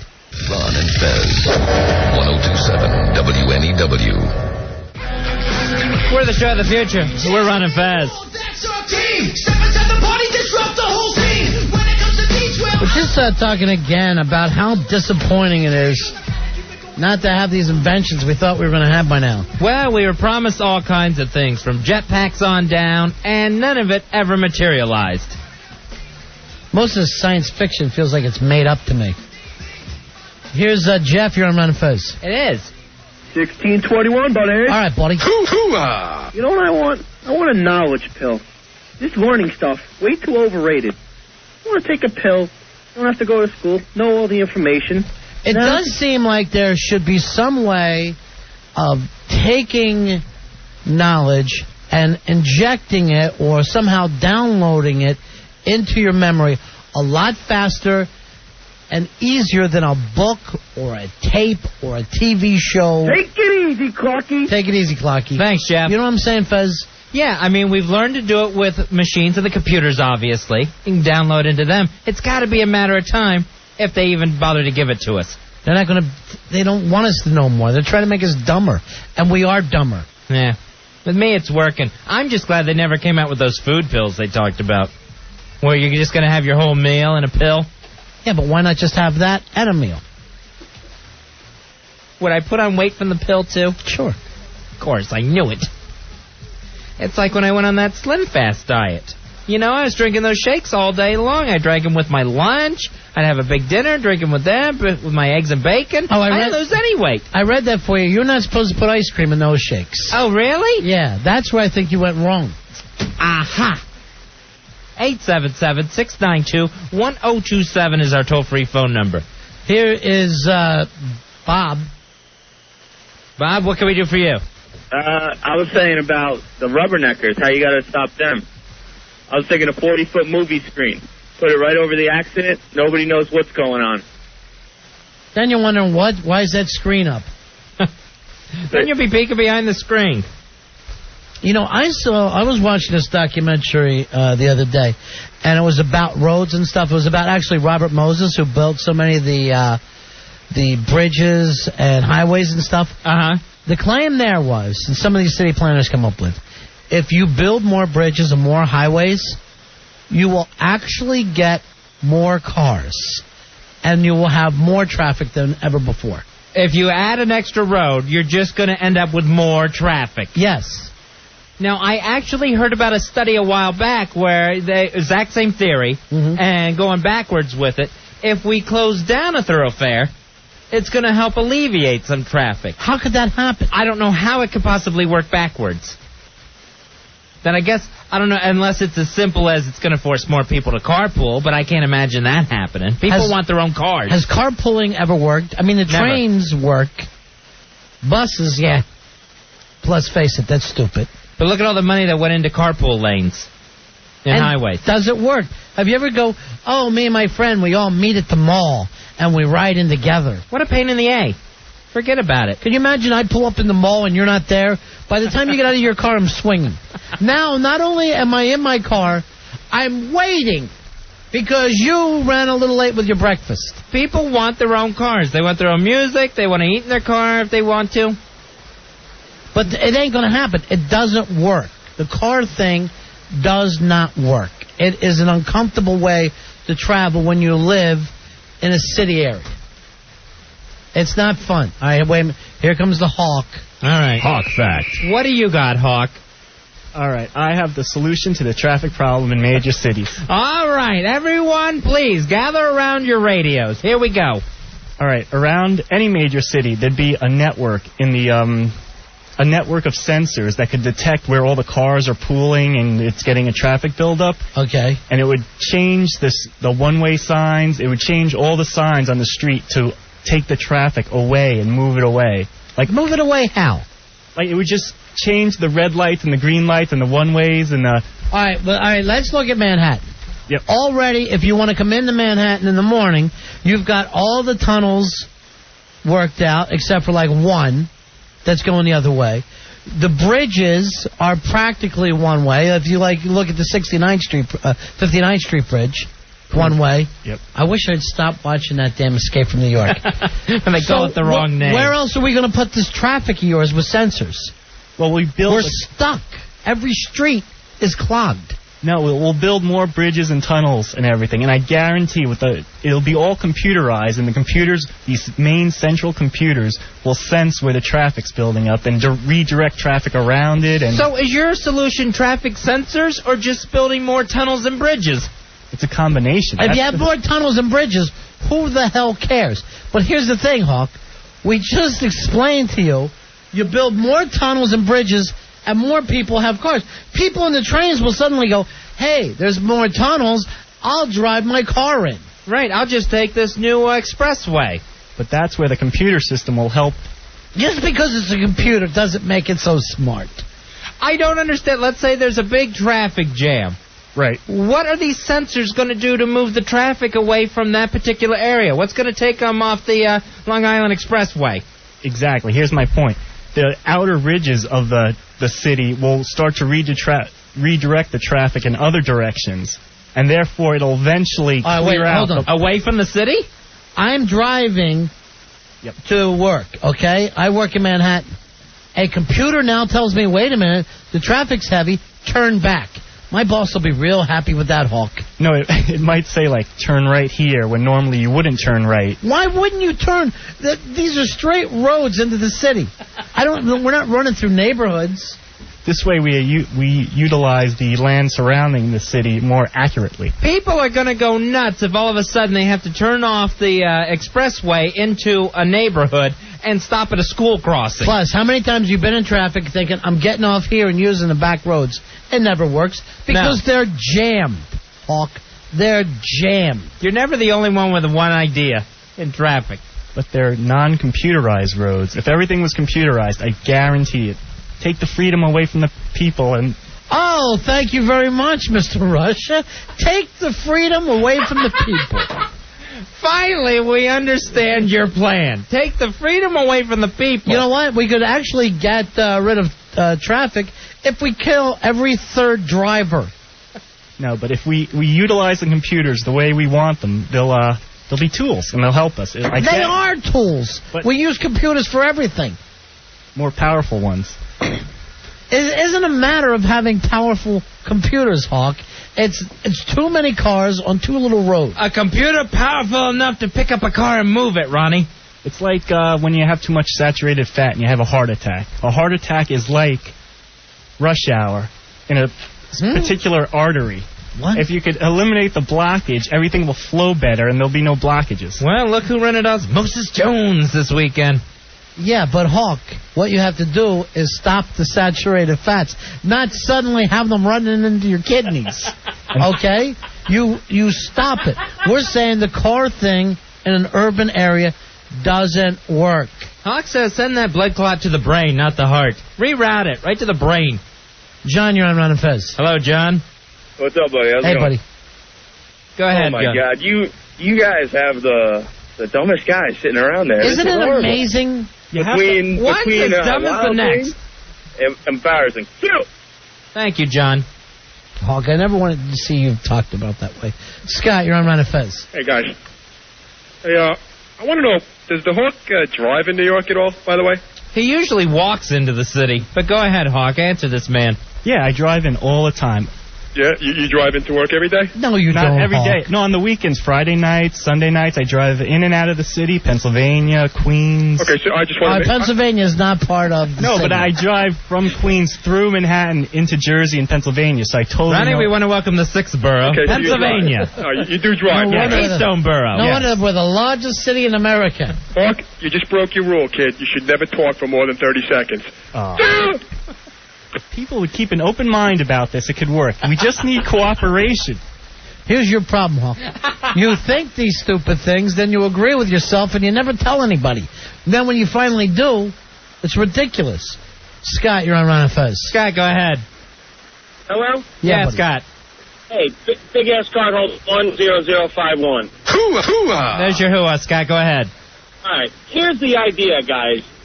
You have an express lane going above all the major highways in New York, and what they do is they lead from highway to highway. They lead from you don't get off regular exits. Hawk's theory doesn't work. Of course it doesn't work. It came from Hawk. Doesn't work the way the world is now, but in the future with the computers... All right, Hawk, do you understand the theory now of if you build more highways, you get more cars? Yes, but that's... What we need is something else besides cars. We know that people in Europe, they love trains. They're crazy about trains. They have great trains over there. There's cocktails. You meet people. Here we don't like trains. They suck. Hawk, we learned about you last night. You like riding the subway just so you can meet some girls to batch over when you get home. Your subway fantasy girls. New one every night. John, you're on Ron and Fez. John, what's going on, buddy? How you guys doing tonight? Yeah. Good. Big ass card holder. Oh, wait a minute. It never came in the mail. All right, I'm going to put you on hold and let Roy talk to you. Roy's cleaning all that up. All right, John? Yeah, how you doing? Good. But I got something else I want to talk about. What's that? Go ahead. I just want to let you guys know I listen to you every night. And tonight was a little night off, and I thought I'd get away, and I went to Down the Hatch in New York City. And lo and behold, in the men's room above the urinal is a nice Ron and Fez sticker next to a big happy face saying Ron and Fez urinal inspectors. Oh, yeah, that's something Billy came up with, and they kind of flopped. Yeah. Wonderful idea, because... Where's Down the Hatch at? West 4th Street, off of 6th Avenue in, down in the village. Oh, okay. But, Yeah, I mean, that was kind of a bad idea. Last thing I want to see is Ron and Fez over the urinal. Billy's a bad idea. Yeah, thanks a lot. Hey, no problem. All right, sit. Thanks for the call, John. 877-692-1027. Anthony, you're on Ron and Fez. Hey, Anthony. How stupid is this kid, man? Hawk? Yeah, he said that he's going to get a computer to direct the traffic to go to another way. All the traffic's going to go to the same way, stupid. No, the computer will sense it and redirect the blockages away. Yeah, you're saying that all the traffic is going to go to another way. All the traffic's going to go to another way. So you're just moving the blockage. Don't you remember the heart analogy? No, it'll dilute the blockage and move traffic into less congested areas. What areas? Every area is congested. Not with more bridges and tunnels. All right, if all we need is more bridges and tunnels, And a according to you. Yep. Then if we have more bridges and tunnels, then we don't need the computers. No, well, like Ronnie said, more cars will start coming, so we need the computer to help alleviate the blockages. Don't you understand what Ronnie's saying? The solution is to get rid of traffic. We got to get rid of cars. Exactly. And maybe the thing to do, maybe no cars in Manhattan. Nice. Just these damn people movers. The segways. Mopeds, too. They could help. No mopeds. Bicycles. Computer mopeds. It could be linked into the whole system. All working together, it could work. I hope a homeless person hits you with a brick tonight. You're nuts, Hawk. We all keep an open mind. It's going to work. What open mind? You running for office? Now he actually thinks he's going to get a chance to see this through. He's went from he's had a dumb idea to, hey, stick with the Hawk. They laughed at Einstein. Who did? No one laughed at him. In his time, they did. Never. Maybe at his hair. Never. The man came up with solutions to things. He just didn't yell out supercomputers. You know nothing about computers, and yet you yell, what about a giant supercomputer? And then also... They laughed at Einstein. He says, take away people's freedoms. That's what we need to do. Why don't you and your secret police kick in the doors, Hawk? It's when you think about the internet too. Is it just one massive computer? All right. It's not one massive computer. Whoever thought that? It helps distribute everything all together. So if one computer goes down, the whole internet doesn't crash. You know, no one can see your crazy hand motions as you try to act out the internet by waving your arms. Maybe if you had nuttier hair and talked German, we might like you, Einstein Jr. Young Einstein. He's Yahoo serious. What you just said is one of the most insanely idiotic things I have ever heard. All right, we got to go. We're all done here. Hawk's taking another scientific, serious discussion and put it in the toilet. He's Einstein meets Hitler. Everyone in this room is now dumber for having listened to it. I do want to fix the traffic around here, though. And not just in New York, but everywhere in the United States. I wish it was like traffic in Iowa. Then stick with Hawk. A supercomputer. A laser. He's holding the traffic hostage for $100 million. These quote-unquote computers will redirect the traffic into fiery hot magma. We'll see you guys tomorrow. We'll be back at 7 right after O&A.